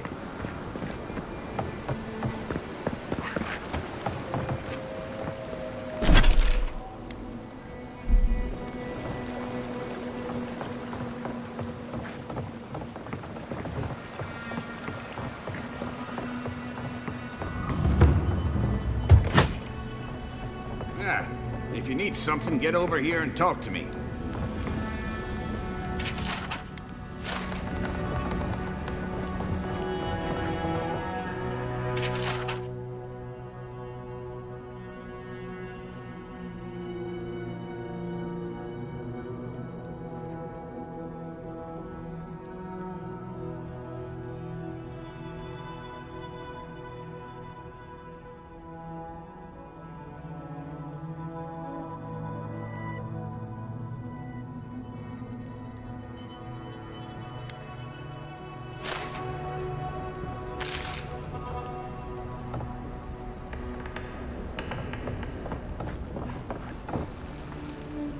Let me guess. My Nikai sent you.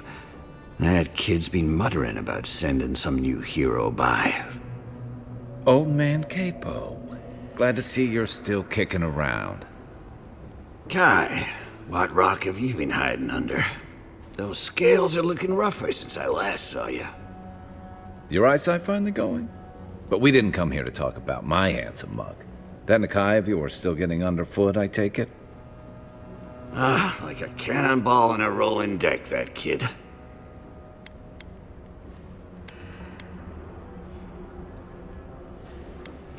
Damn child won't stop hovering over me. They keep trying to send so-called heroes over to cheer me up, but there's not much point these days. Back when Thirdborn was no more than a husk on the cliffside, we had real heroes. I've slain 1,000 Zorops, wrestled rock beetles, even slew the Leviathan.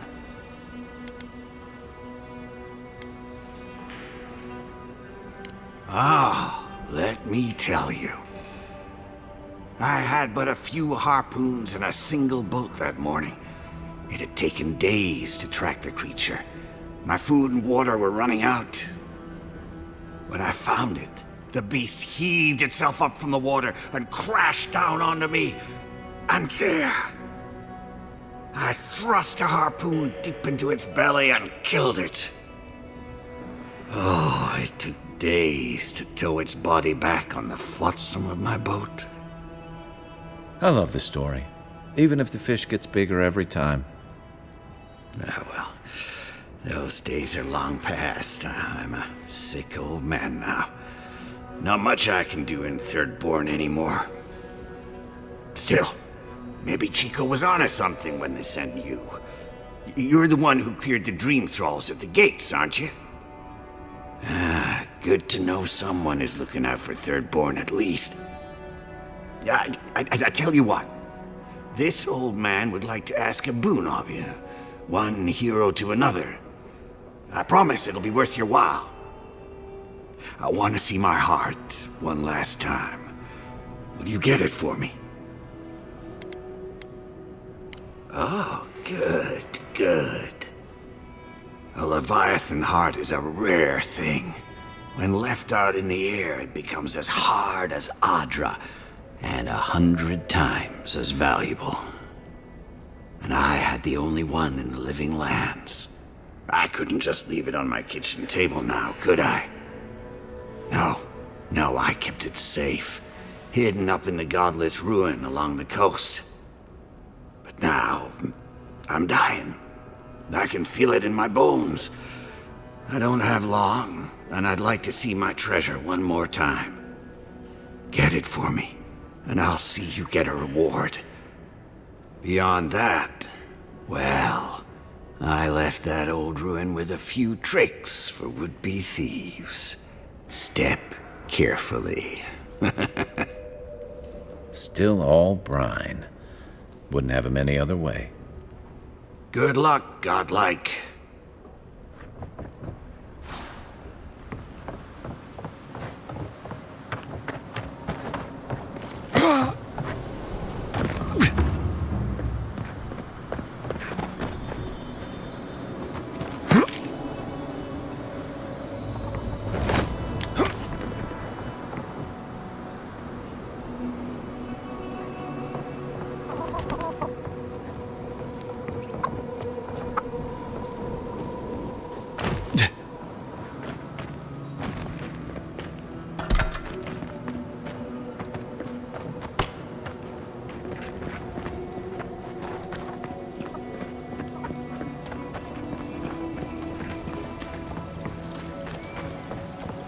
Be nice if we had guns like that. I wouldn't be so fucking terrified of the dream thralls otherwise. Guns like that? On our wages? Come on, be serious. Maybe I should take up adventuring. Sell 1 or 2 fancy pots from those old ruins and I'd have enough, huh? You want to get yourself killed? Go ahead. Well, well, if it isn't the one who finally cleared out the mines. Glad to see you. And you'll be glad to hear I can bring the prices down, too. Ismalt's meteoric apparatus. She's a beauty, isn't she? A traveler sold it to me ages ago. Poor bastard went up against something big out in the highlands, limped back to town, and died a few days later. Needed the money to ship his body home. I hated to take it from him. Still, Adra inlay, brass filigree, whew. She could use a strong hand. You interested?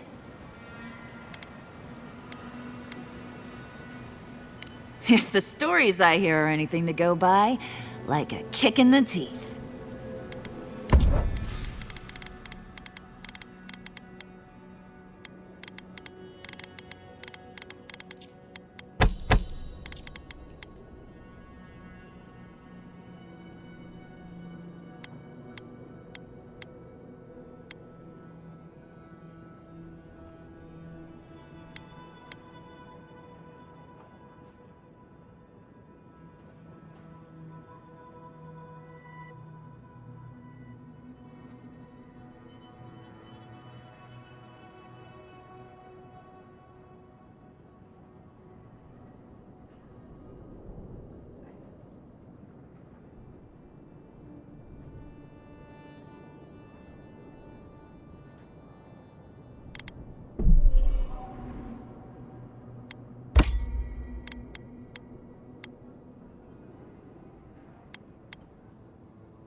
see the attack? It was so brutal. This isn't good enough.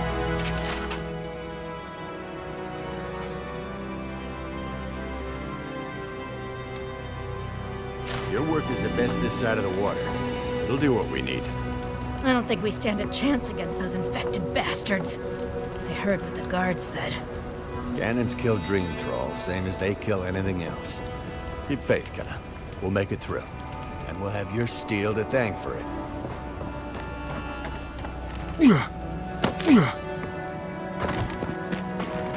Don't tell me you're out of linen. We need to make bandages. I don't know what you expect me to do.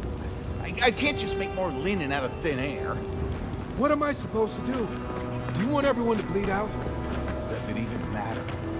There are always more injured and dying than there are supplies. It's hopeless.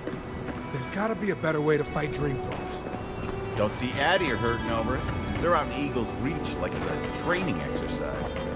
Well, if it's a training exercise they're running, surely they won't prepare themselves to fly. Don't forget your friend Tycho and his completely legal package.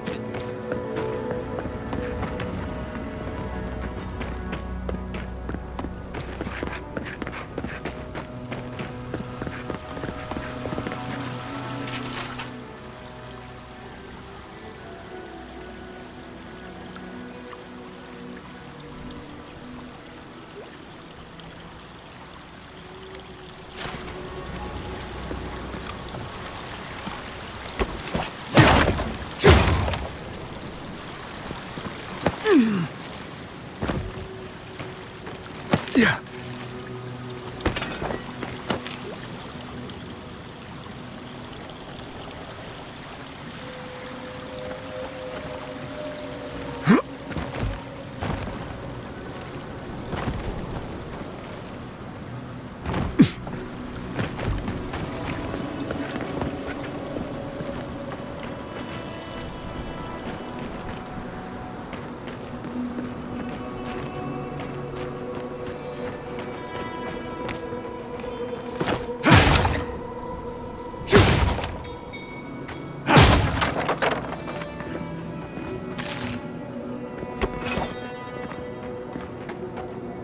Subtle. Next time, they ought to go for X marks the spot.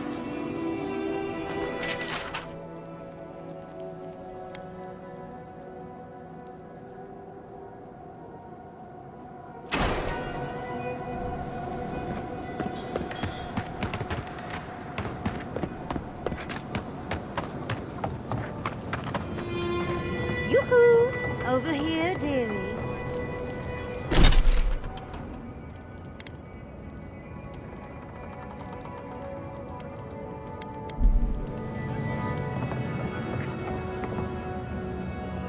There you are. It's rather rude of you to keep a lady waiting. I'll forgive you, though.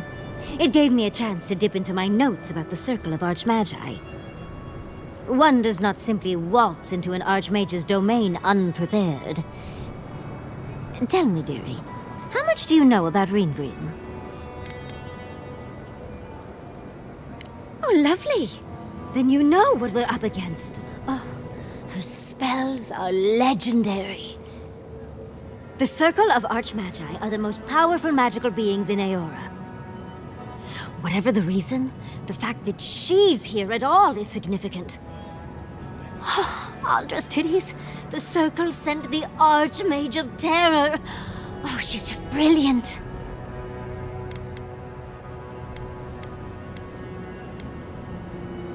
Maybe, maybe not.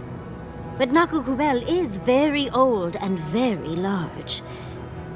But I've no idea why an illusionist would care for godless artifacts.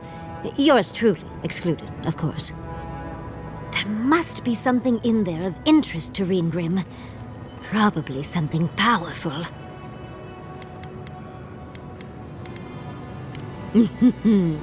I knew I liked you, darling. I'll be with you every step of the way. Those Steel Garrote bastards stole all my research about the Godless. They'll get to the garden first over their dead bodies. I can show you the way to Ringrim's domain, but we should travel lean. The less of us there are, the less likely she'll take notice. You'll need me to get you in the door, so who's staying behind?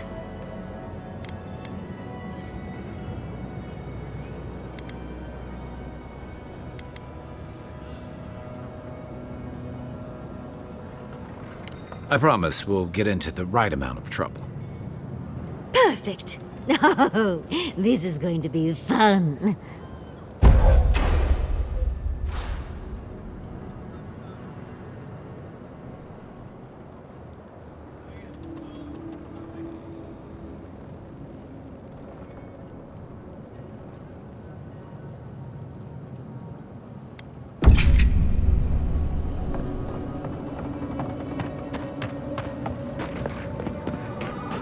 Don't forget your friend Tycho and his completely legal package.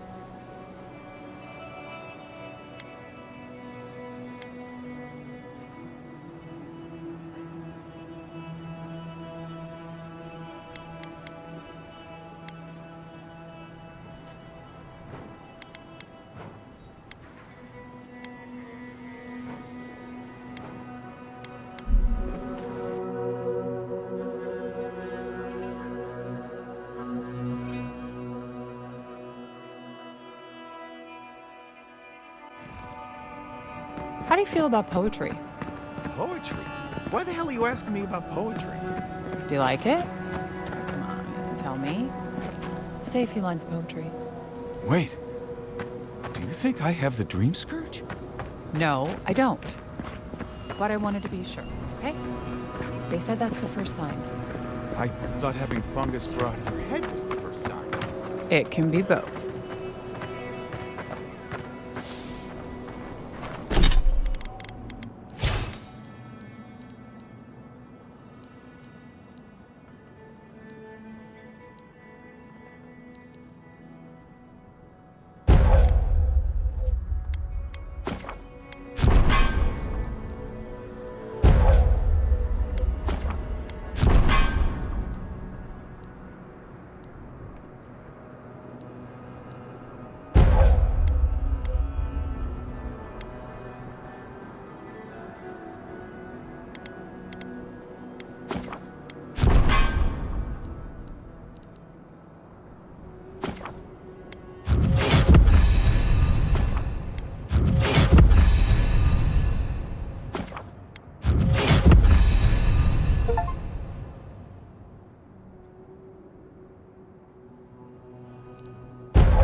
The sand needs you, Lovato.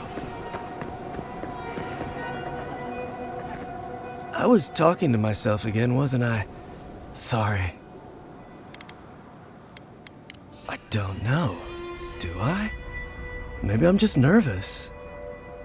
I had a dream about crossing the great sand sea, you see.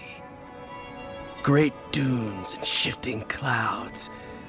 I had this feeling I'd come back changed. I'm not sure. I suppose I'll find out, won't I? I have to know what's out there.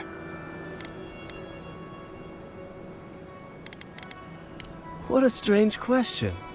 Of course not. There are no trees out there. Or maybe there are. I told you, I'll be fine. It's not like I'm the first one to make the trip. I should get going. As soon as I remember which way that is.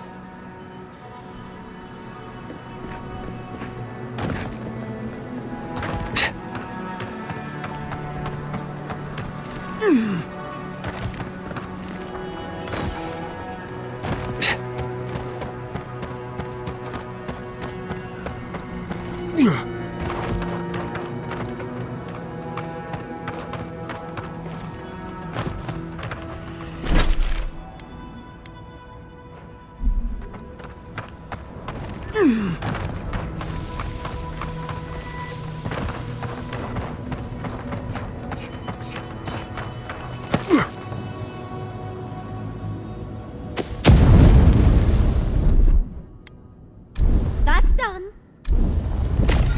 Come on, it's home.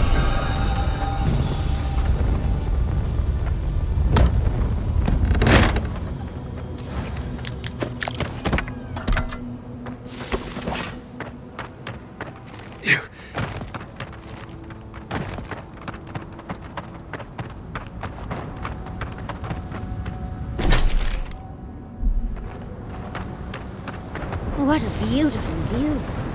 Think this is what the cartographer referred to.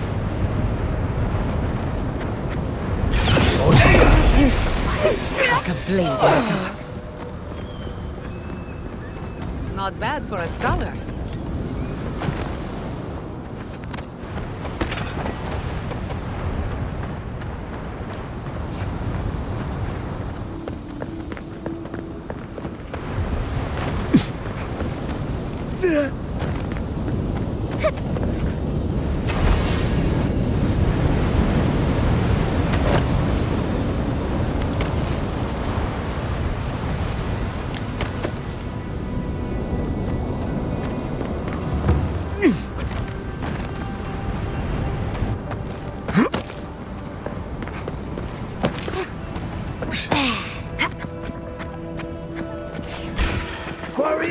You asked for it!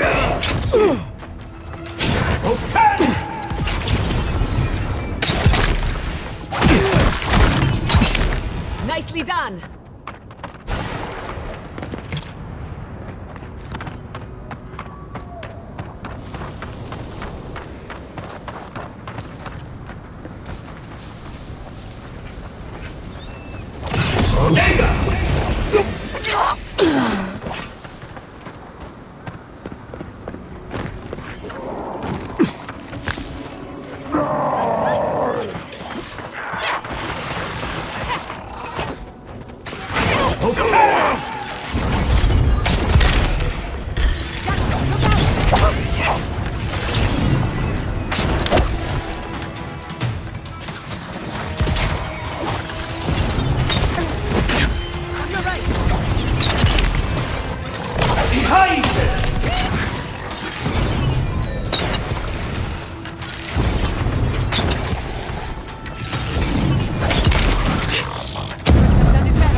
Another soul for the wheel.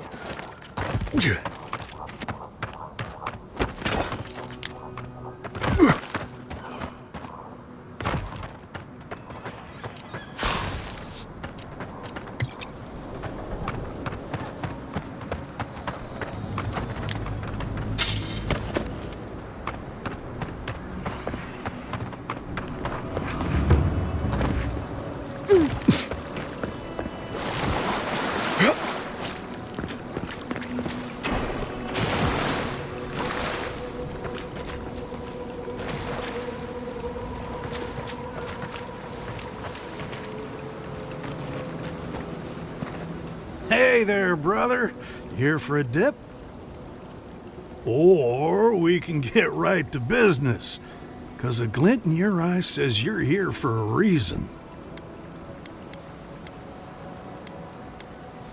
No shit! Is it a special occasion? Should I wear my nice shorts? It's at the Swordfish. I don't think you need to worry about formality. It's been a long time coming. You talked to the others yet?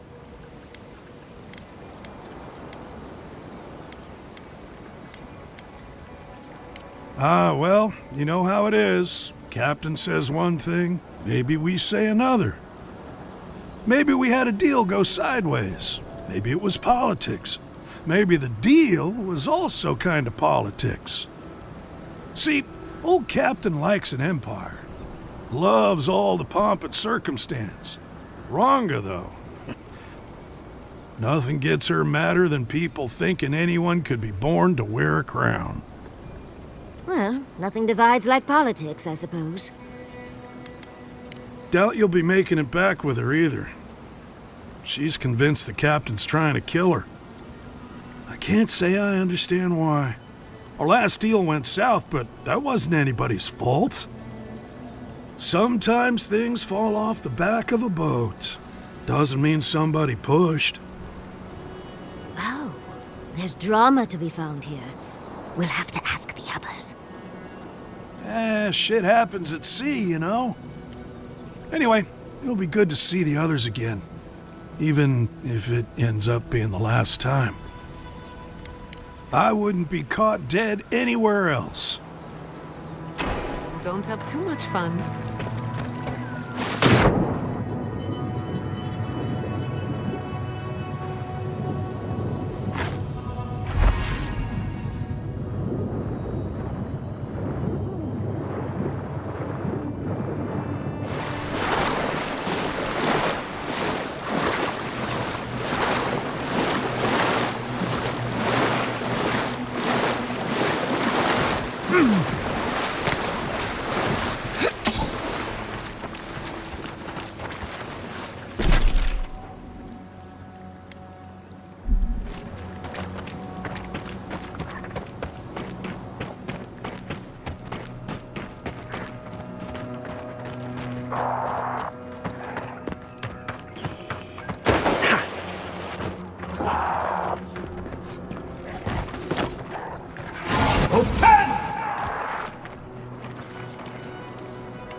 Clean kill.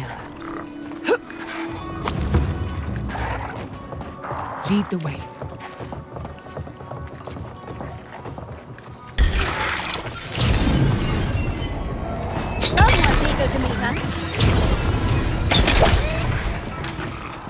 Yeah.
Ich sag so!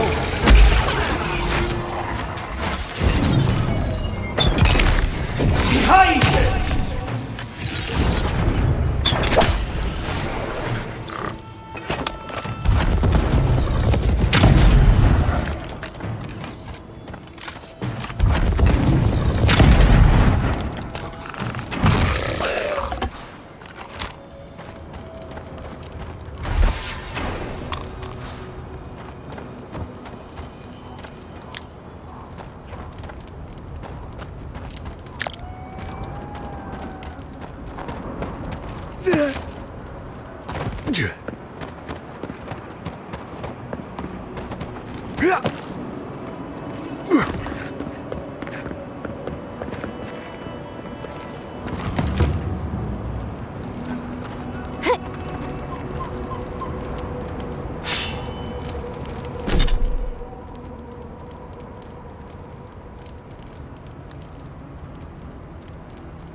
We have been here before.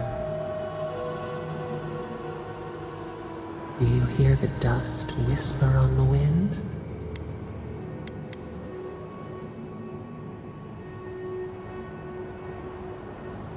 A temple built on sand, water diverted from its course. The sea runs dry.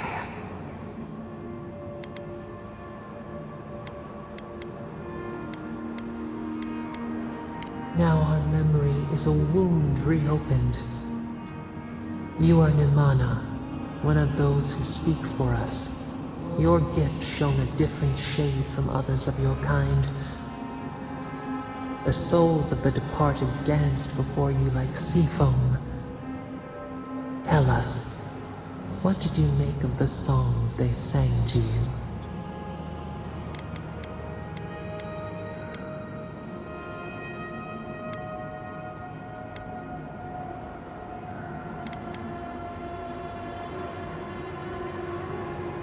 A mouth, a conduit, a welcome curiosity. One day a voice called you to the wilds outside your village. Find us in the highest heights, we said. Come, speak to us. You left your world behind, set off upon uncharted sea.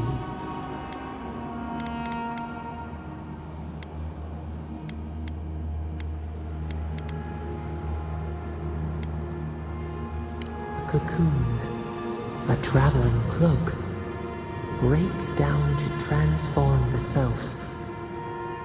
One day, you came to the place where the stone challenged the clouds. Night fell, 100 blazing lights refracted in the sky.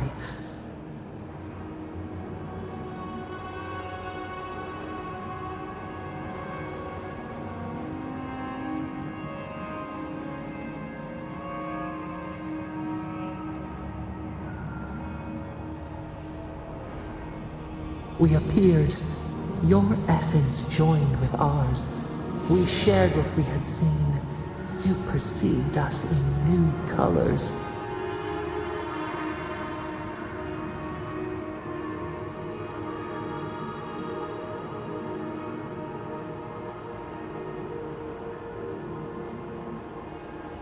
Tell us, Nimana, what did you learn?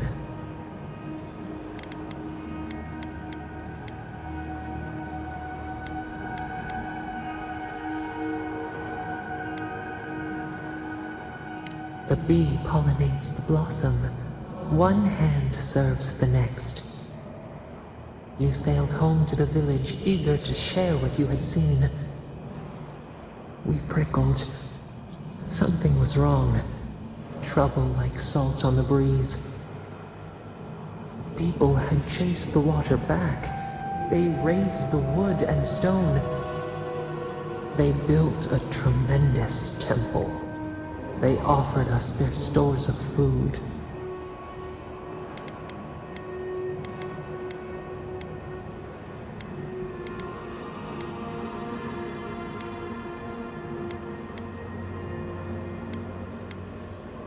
Trap the falcon, clip its wings.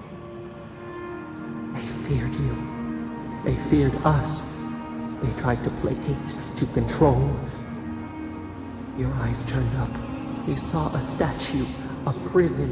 This was not our form. A wellspring boiled. Our cry rose in your throat. This could not stand. Stone smashed on tile. We shuddered. The people's hearts inflamed. They brought their fists upon you. How could you turn against your own?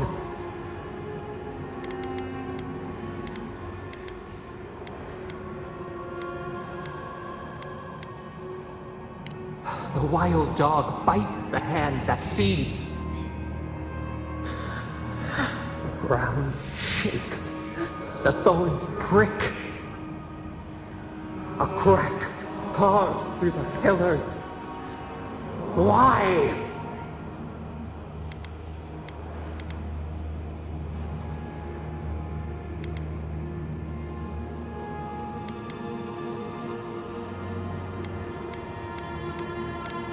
We fall.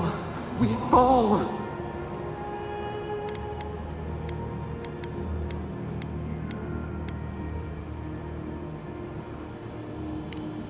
We cannot. We breathe. A ship in the eye of the storm. Oh, we remember now. A cut. A chasm as deep as the sea. A wound gouged into our skin in our thrashing. We did this.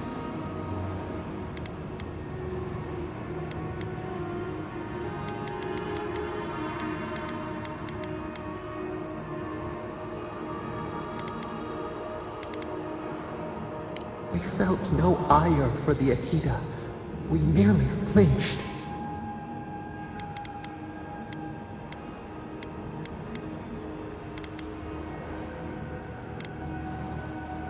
The sun rose on the barren earth.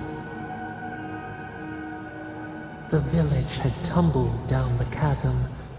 Only ruins remained. The few who survived faced the wilds, their new home. Hunger, blistered feet. Clouds parted. Hatred gave way to desperation. They looked to you.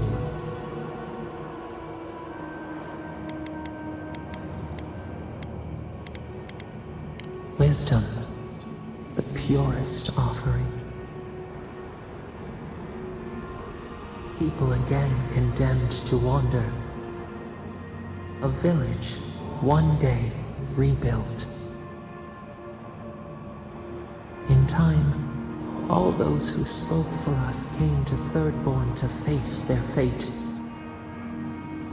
Tradition without memory, the trial of unknown lineage. We saw the clay settle on the Ammonite, and we learned. We twine together. We reach for the sky. We grow. We grow. We grow.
Madijo!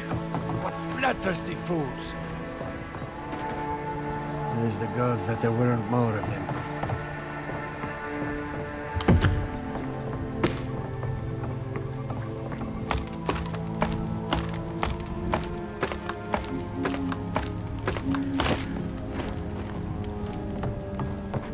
Oh, we're so high up. Is this what it's like for Ty?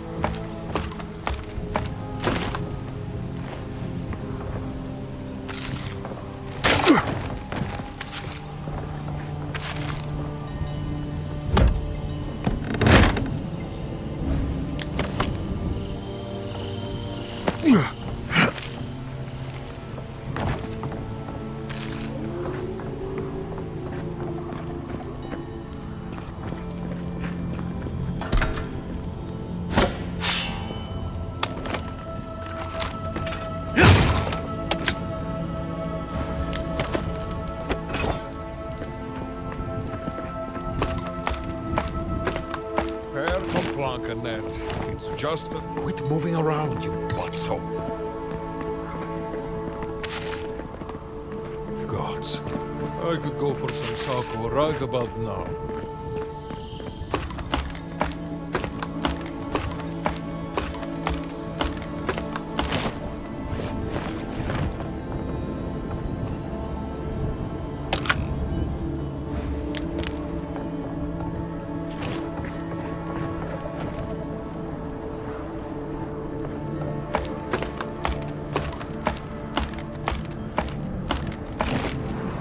At least the beacons are lit. I always knew this could happen, but never in my time.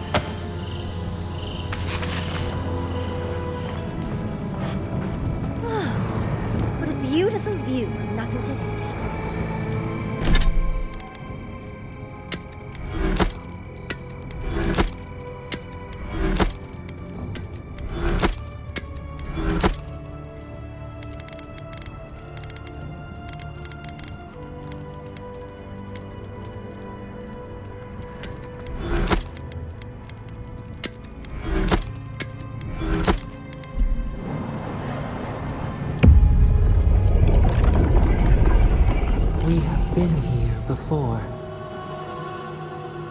distant winds breathe soft across your skin too?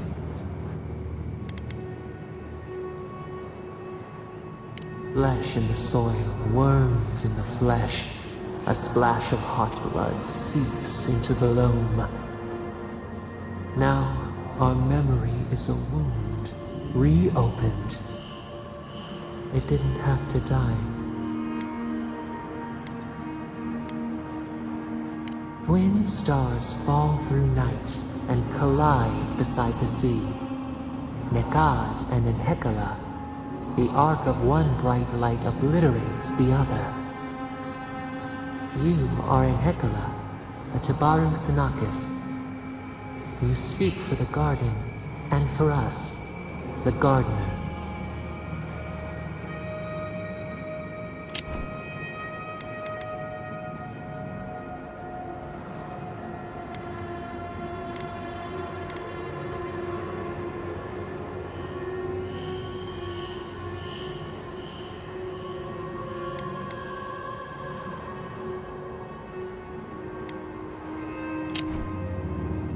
You have not seen the god for 10 years on the day you come to blows. Which memory of him is true?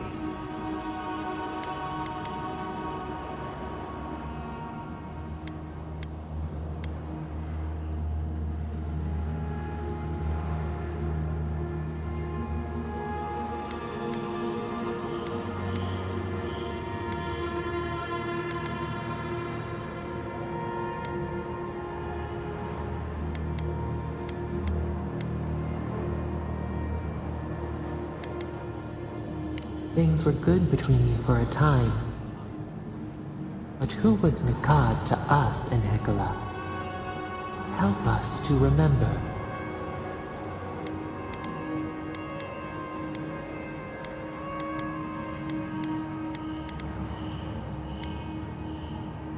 Nekad, your guide. He found you in a marketplace, the youngest child of a rowdy 7, and recognized our thumbprint on your brow. He took you to the other Tabaru Sinakis, though he was not one of them. He helped you find your soul's home. In Hekala, did you worship him?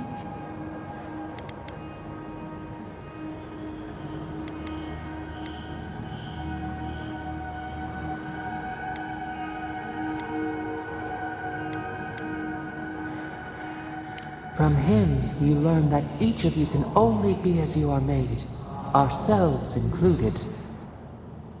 He taught us, too. What did Nekad learn from us?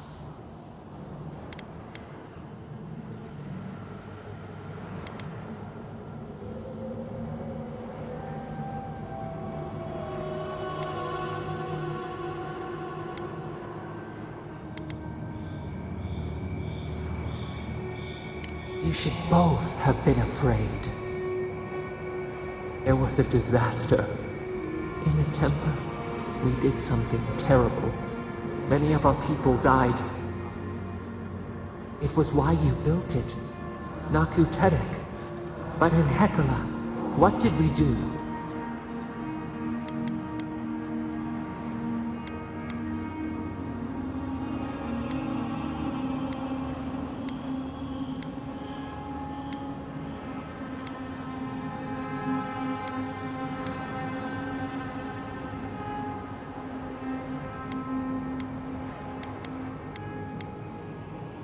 The fire took a village with it.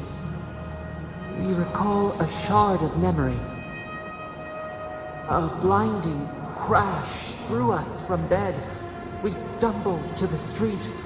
A line of fire marched across the way out. No escape! We looked with horror upon what we had done. How could you bear to speak to us?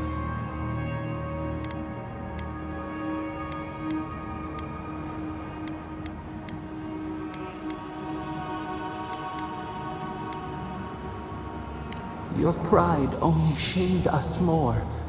What havoc had we wrought before that this disaster would bring you joy? After the crisis passed, the people wailed in agony. Did the dead forever wander the nothing of the in-between? You proposed an easy road for their souls to travel on, Nakutedek, where you returned the dying to the Adra and their bodies to the soil.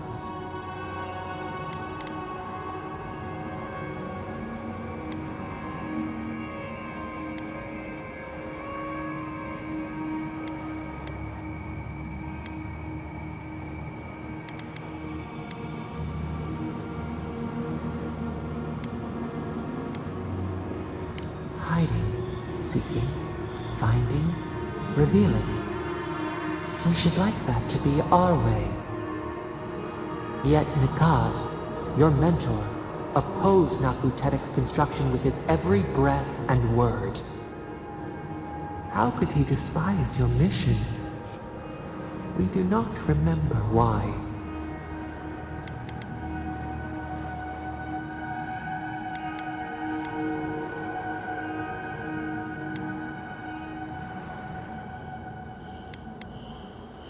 Preserving the old ways was the hinge Nikad's life turned upon.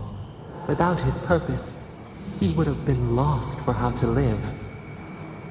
Your mentor, Nikad, was a story keeper, and our people's stories say that your souls are wild things.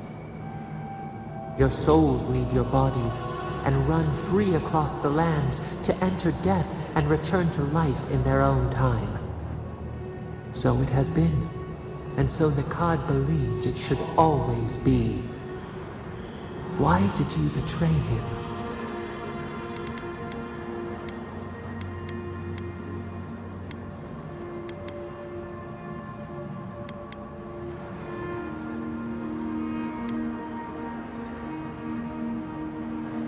Strength, persuasion, how we bend others to our will.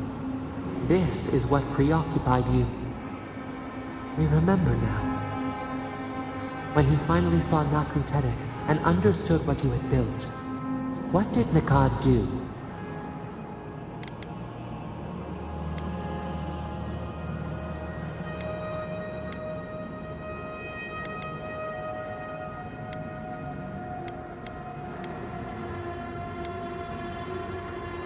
You threatened him with violence. He wept and begged to know why you stole true reincarnation from the people. His tears shone. He did not wait for you to answer. He pulled a knife from his belt. The torchlight flickered on the steel. He held it to your throat. What did you do, Enhekala, when your mentor threatened your life?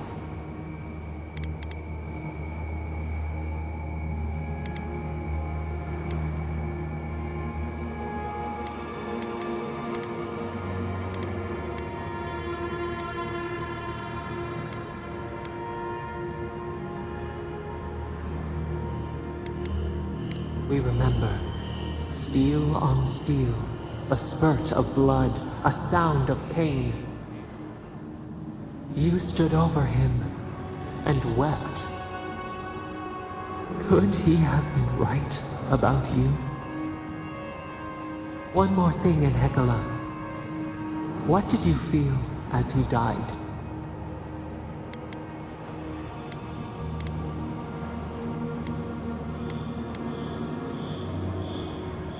You planted a tree near Nakutedek to remember him by.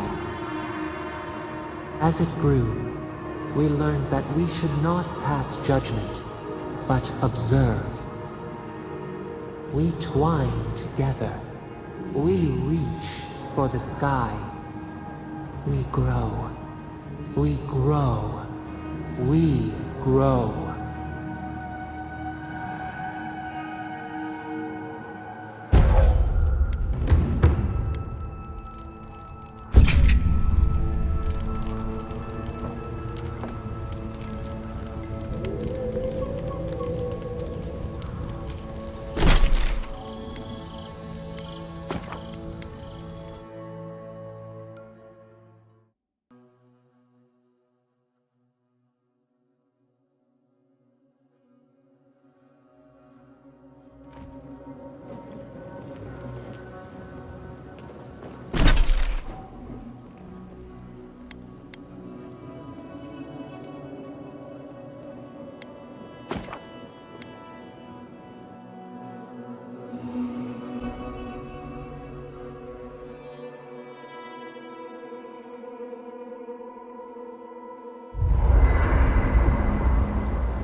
Yatsli, when all of this is behind us, are you going back to Fior Mesivernal? It's hard to imagine leaving forever, especially with Quilici still there. Well, what about you, dearie? Even if I could go back, it wouldn't be the same. Who knows? Maybe getting banished was the best thing that's happened to me in a while. Maybe Fior was holding you back. And you can return one day to rub all your success in their faces.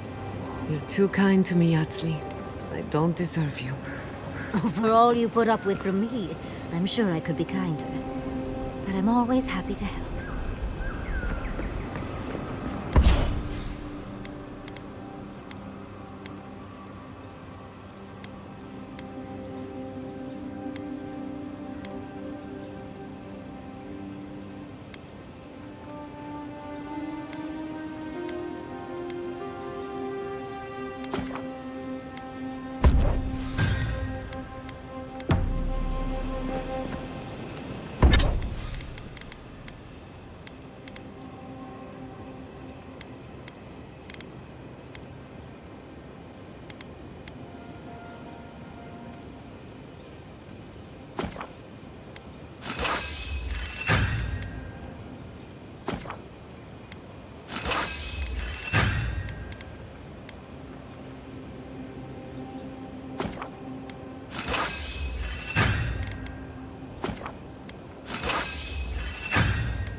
For the camp of an official Adiran envoy, I was expecting a little more. A proper bed, at least. But I suppose this will do for now. As long as you have a bath, of course.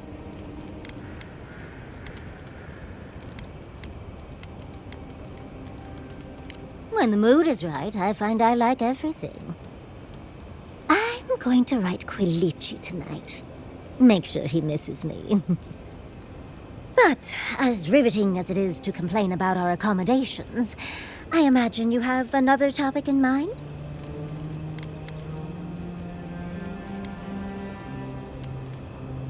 Well, because I'm the foremost expert on the Godless, of course. So I must study their artifacts when I can. Unfortunately, it's been quite some time since I've met another who focused on the Godless as I do. And I imagine I'd be more knowledgeable on the subject than anyone else you could find.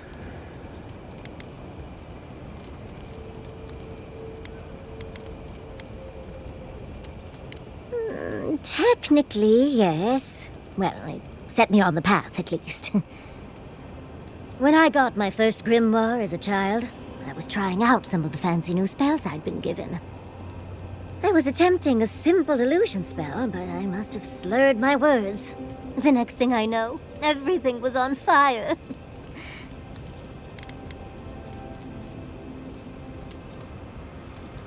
That was my assumption as well.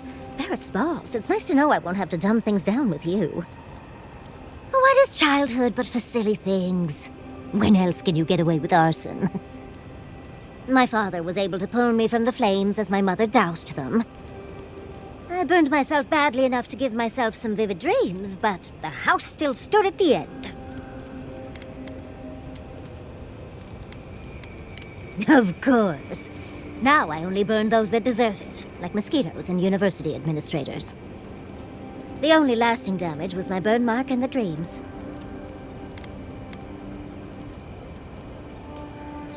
Nightmares are still dreams, envoy. Just not ones you'd recommend to others. They're not nearly as enjoyable as my more provocative dreams.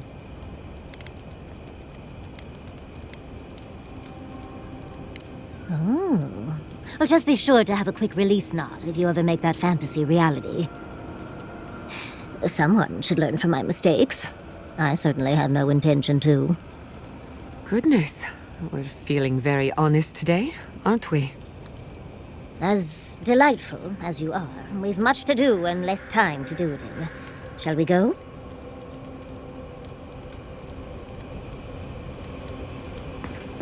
Thank you for telling us about Tama.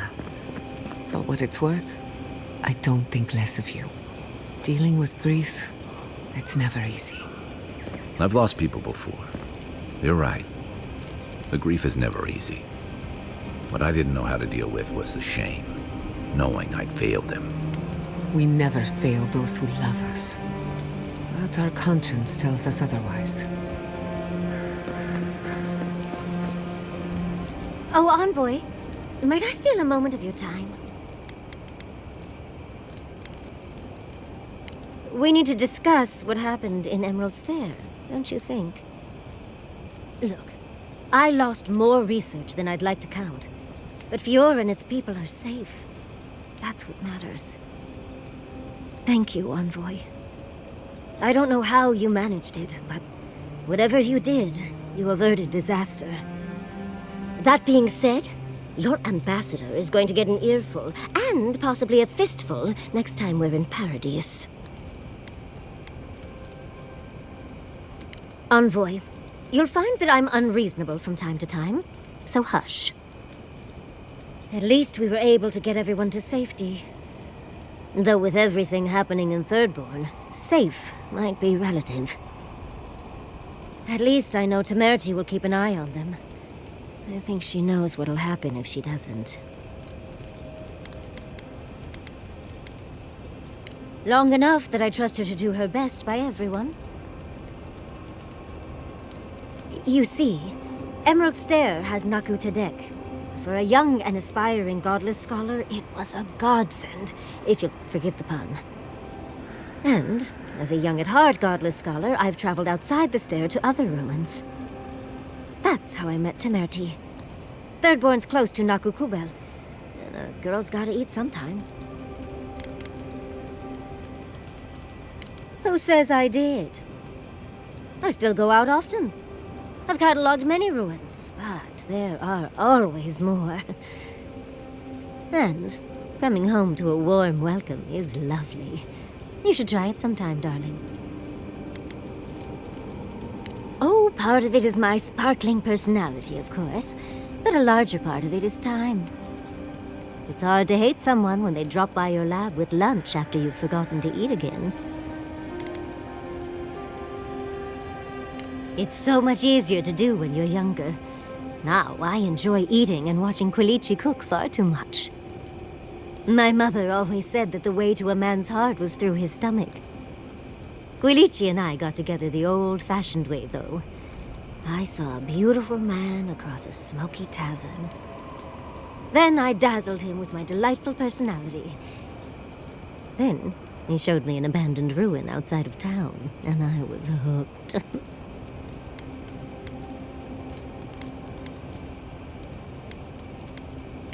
It's not a fairy tale, darling. We've been happy for the most part.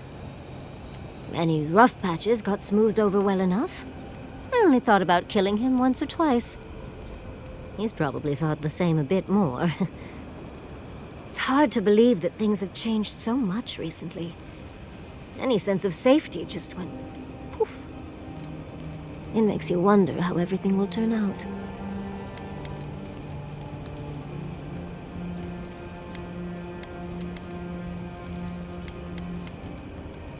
Right. The city can be replaced, but not its residents. Thank you, Envoy. I feel a little less frazzled. I've got a lot to think on. Talk to you soon? Try not to have too much fun without me. How can I help, darling? Well, I suppose you've earned that much. And I do enjoy rewarding tenacity. Though between your dreams and mine, it's a wonder anyone gets any sleep around here. You remember that I nearly burned my family home down when I was young? It was an accident, and I paid for it. My parents refused to buy me more spellbooks for years. Well, shortly after all that fuss, the dream began. It started at first with a fire, just flames crackling, and a feeling of safety. I thought it was a little weird, but nice. But then the dream kept coming back, night after night. I learned more every time. I saw that it was a fire in a hearth, and that hearth was in an old library. I assumed it was a library, at least, to explain why there were so many tablets lining the walls. A man after my own heart. In the library, there's just one person, but they're wearing a hood, so I never see their face. They do the same thing every night. They curl up in a chair by the fire, hold a tablet to their chest, and then the fear comes. The paralyzing, all-encompassing fear of something.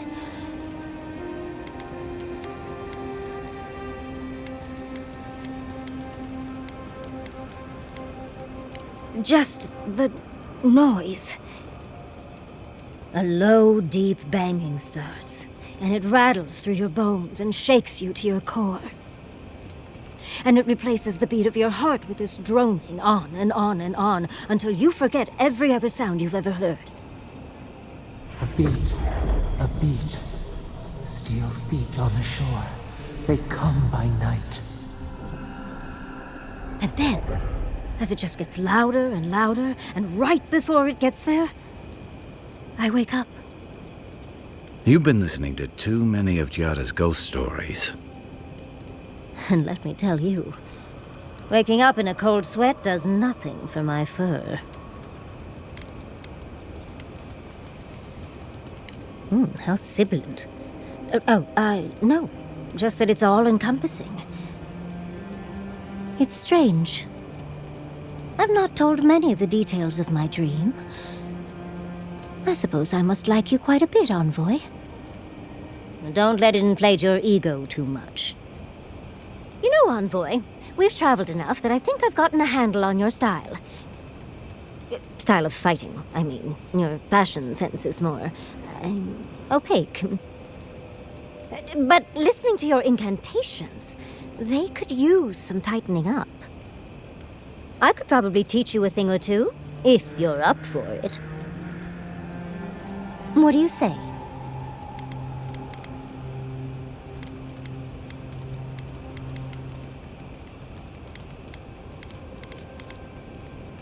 How about I show you a little bit of everything?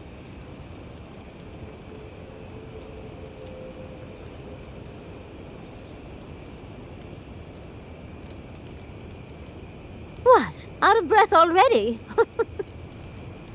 Talk to one of the boys. See if they can help with your stamina, dear. Well, I've taught you all I can. Let's hope you put it to good use.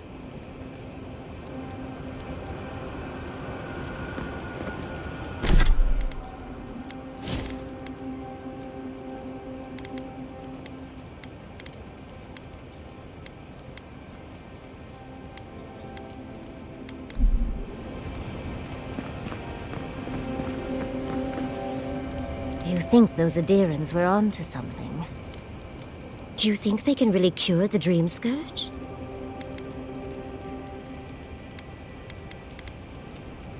You may be right. I just hope we made the right decision.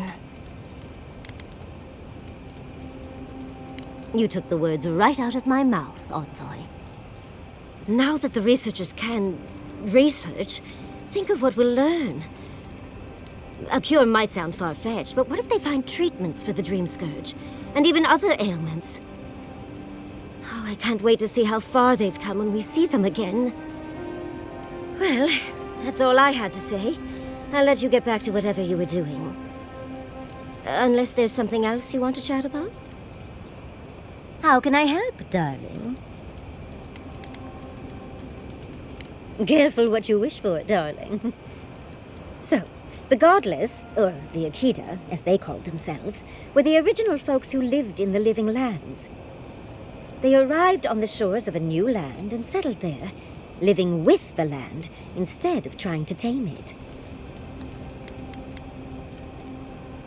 You sound certain. Well, that would align with my own findings. But how could you know that?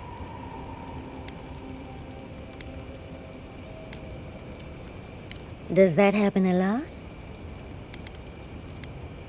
Well, sounds like fun. But dubious metaphysics notwithstanding, you corroborate my theory. The Godless are so singular. Their art and architecture, you never see it in Rawatai or Ishamatul or, well, Adir. But in their artwork, they reference escaping, fleeing, seeking refuge, so they must have come from somewhere. My guess, they originally came from Yesua. Yesua, a continent, cut off from the rest of the world, hidden by eternal storms, one of the 3 hubs of the Angwithan Empire. 10 years ago, you could say it wasn't real, that it was a dream, but they said the same of Ukaiso. Suddenly, the appearance of a mythical land doesn't seem so implausible.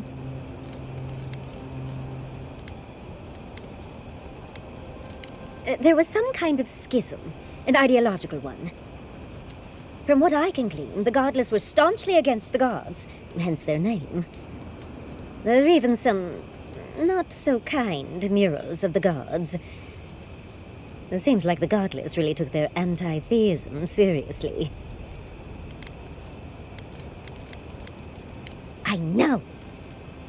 Well, I think we've covered everything, don't you? Rather, as much as I think you'll withstand. Hope you enjoyed talking about this as much as I did, dearie. How can I help, darling? These sudden changes in climb always mess with my coiffure.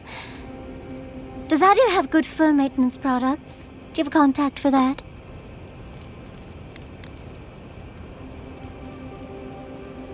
Unfortunately, your clumsy countrymen ruined my entire stock of ointments when they were trying to burn my house down. And I'll remember that comment. Truly, just a good long brushing through all my fur alone would do wonders. I've got some time before we see Quilici again, at least.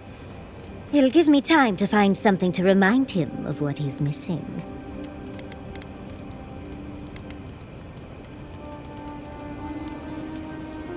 Oh, of course, darling.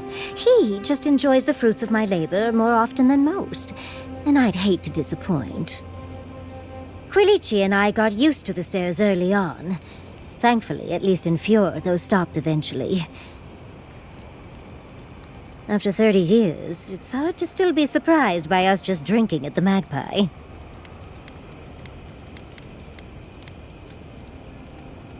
Oh, she was still young. Quilici offered to help her study for and prepare her thesis as a favor to her parents. She was over day and night for months, and, well, now she's family. We adore her. All things considered, it's hard to complain about my life in Fjord.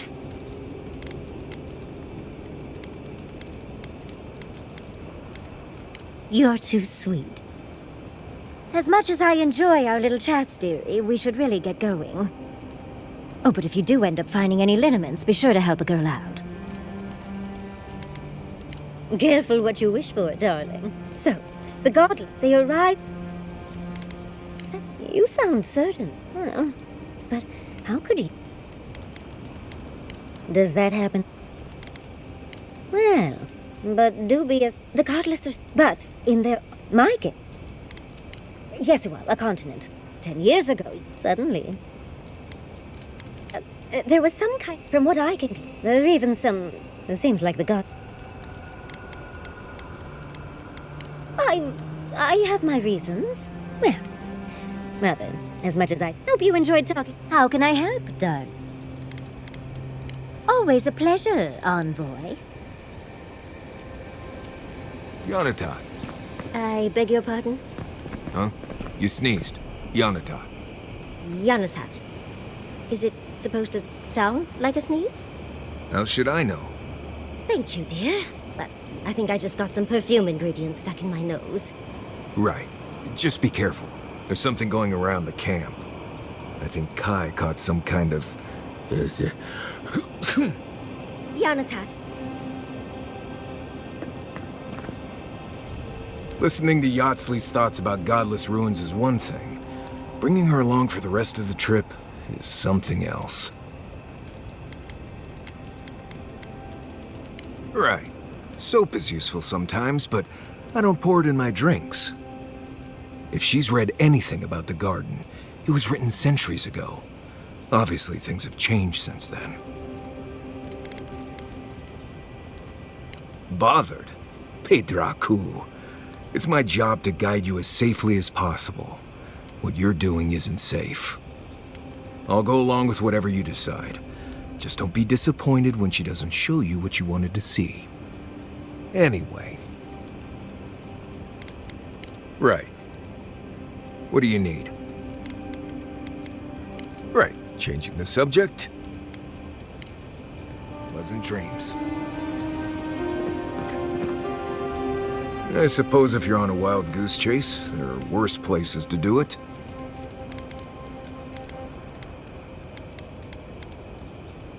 I thought I'd give it a try, see how it feels. Yatsley's got you going in all sorts of abandoned ruins. Who knows what's down there? More questions, most likely. And spiders.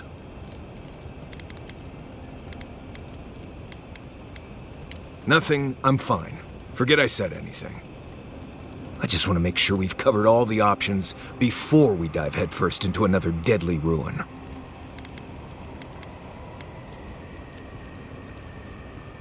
Right. Just keep it in mind, I guess. Anyway. Not before I've done some reading.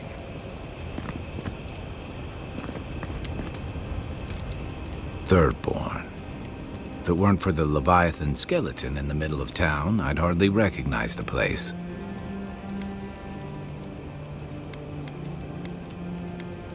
Well, that's what I'm trying to nail down.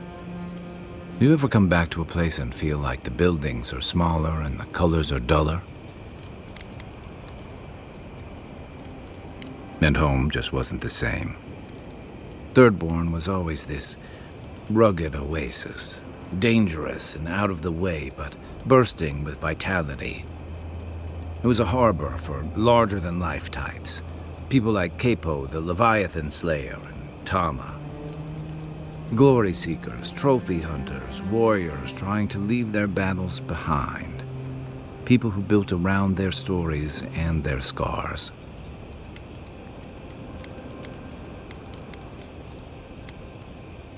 I guess it felt like one, too.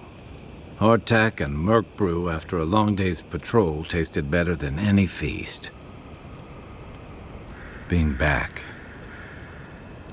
it felt like we were watching Thirdborn die a slow death.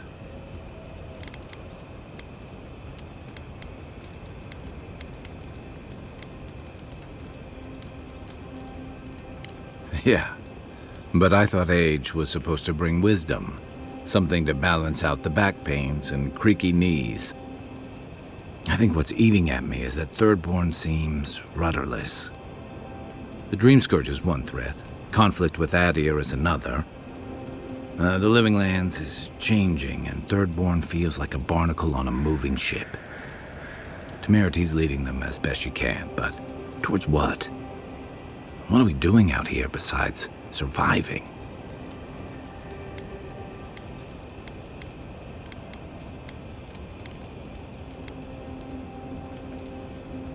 Or it'll go the way of the godless and their ruins.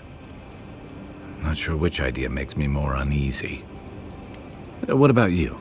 You were sent by your emperor to investigate the Dream Scourge. Since then, you've died, met a secret god, and gotten swept up in tensions between your empire and our scattered settlements.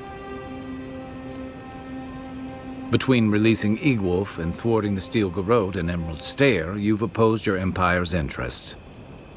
Do you know what you're sailing towards, or are you drifting with the tides?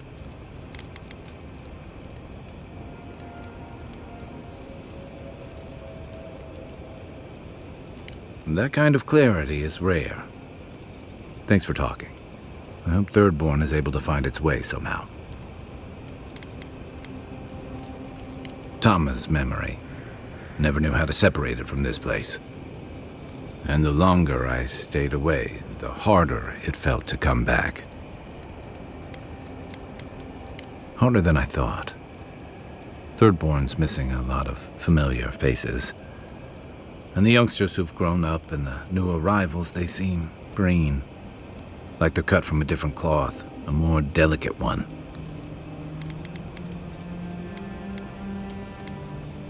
I really do sound like my grandfather. You smell like him, too.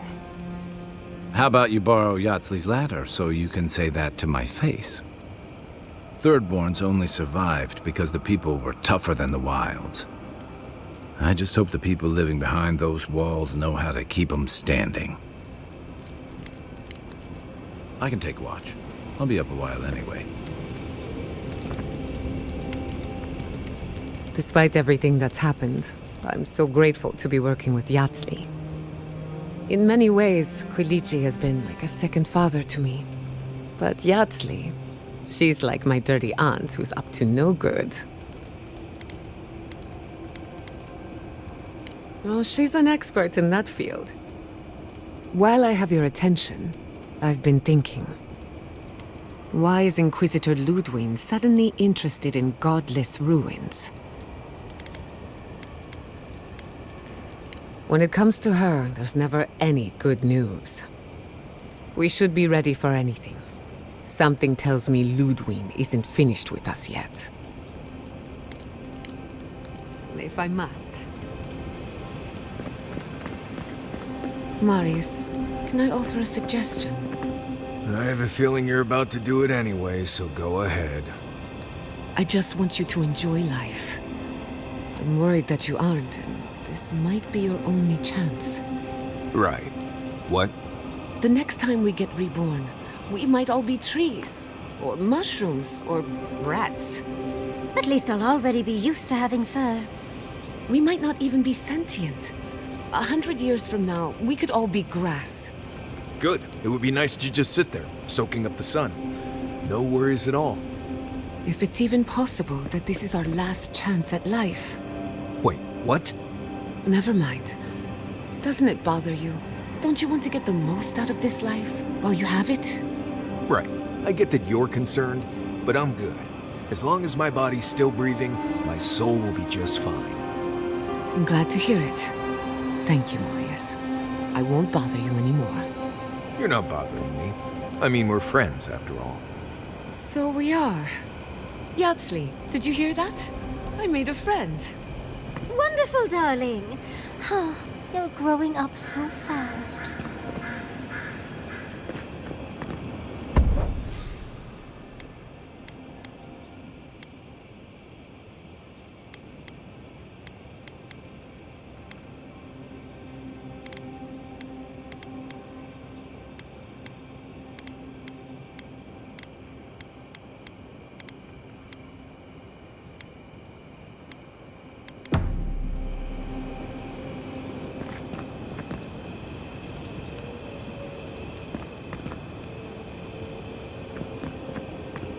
I have something I want you to drink. I'm not falling for that again. Tell me what it is first. Boiled stainwood bark and wasp apple juice. Does wonders for the digestion. My digestion is doing just fine. Right. No, you're right. It's probably some other offensive smell coming from something else. Well, you've done most of the cooking. Go easy on the peppers for a change. Nothing to be embarrassed about. Just drink the stuff. I made enough for the week. I'd prefer candied ginger, but thanks. Right. Yatsley was asking if there were earthquakes earlier today. I figured you'd rather get through this sooner rather than later.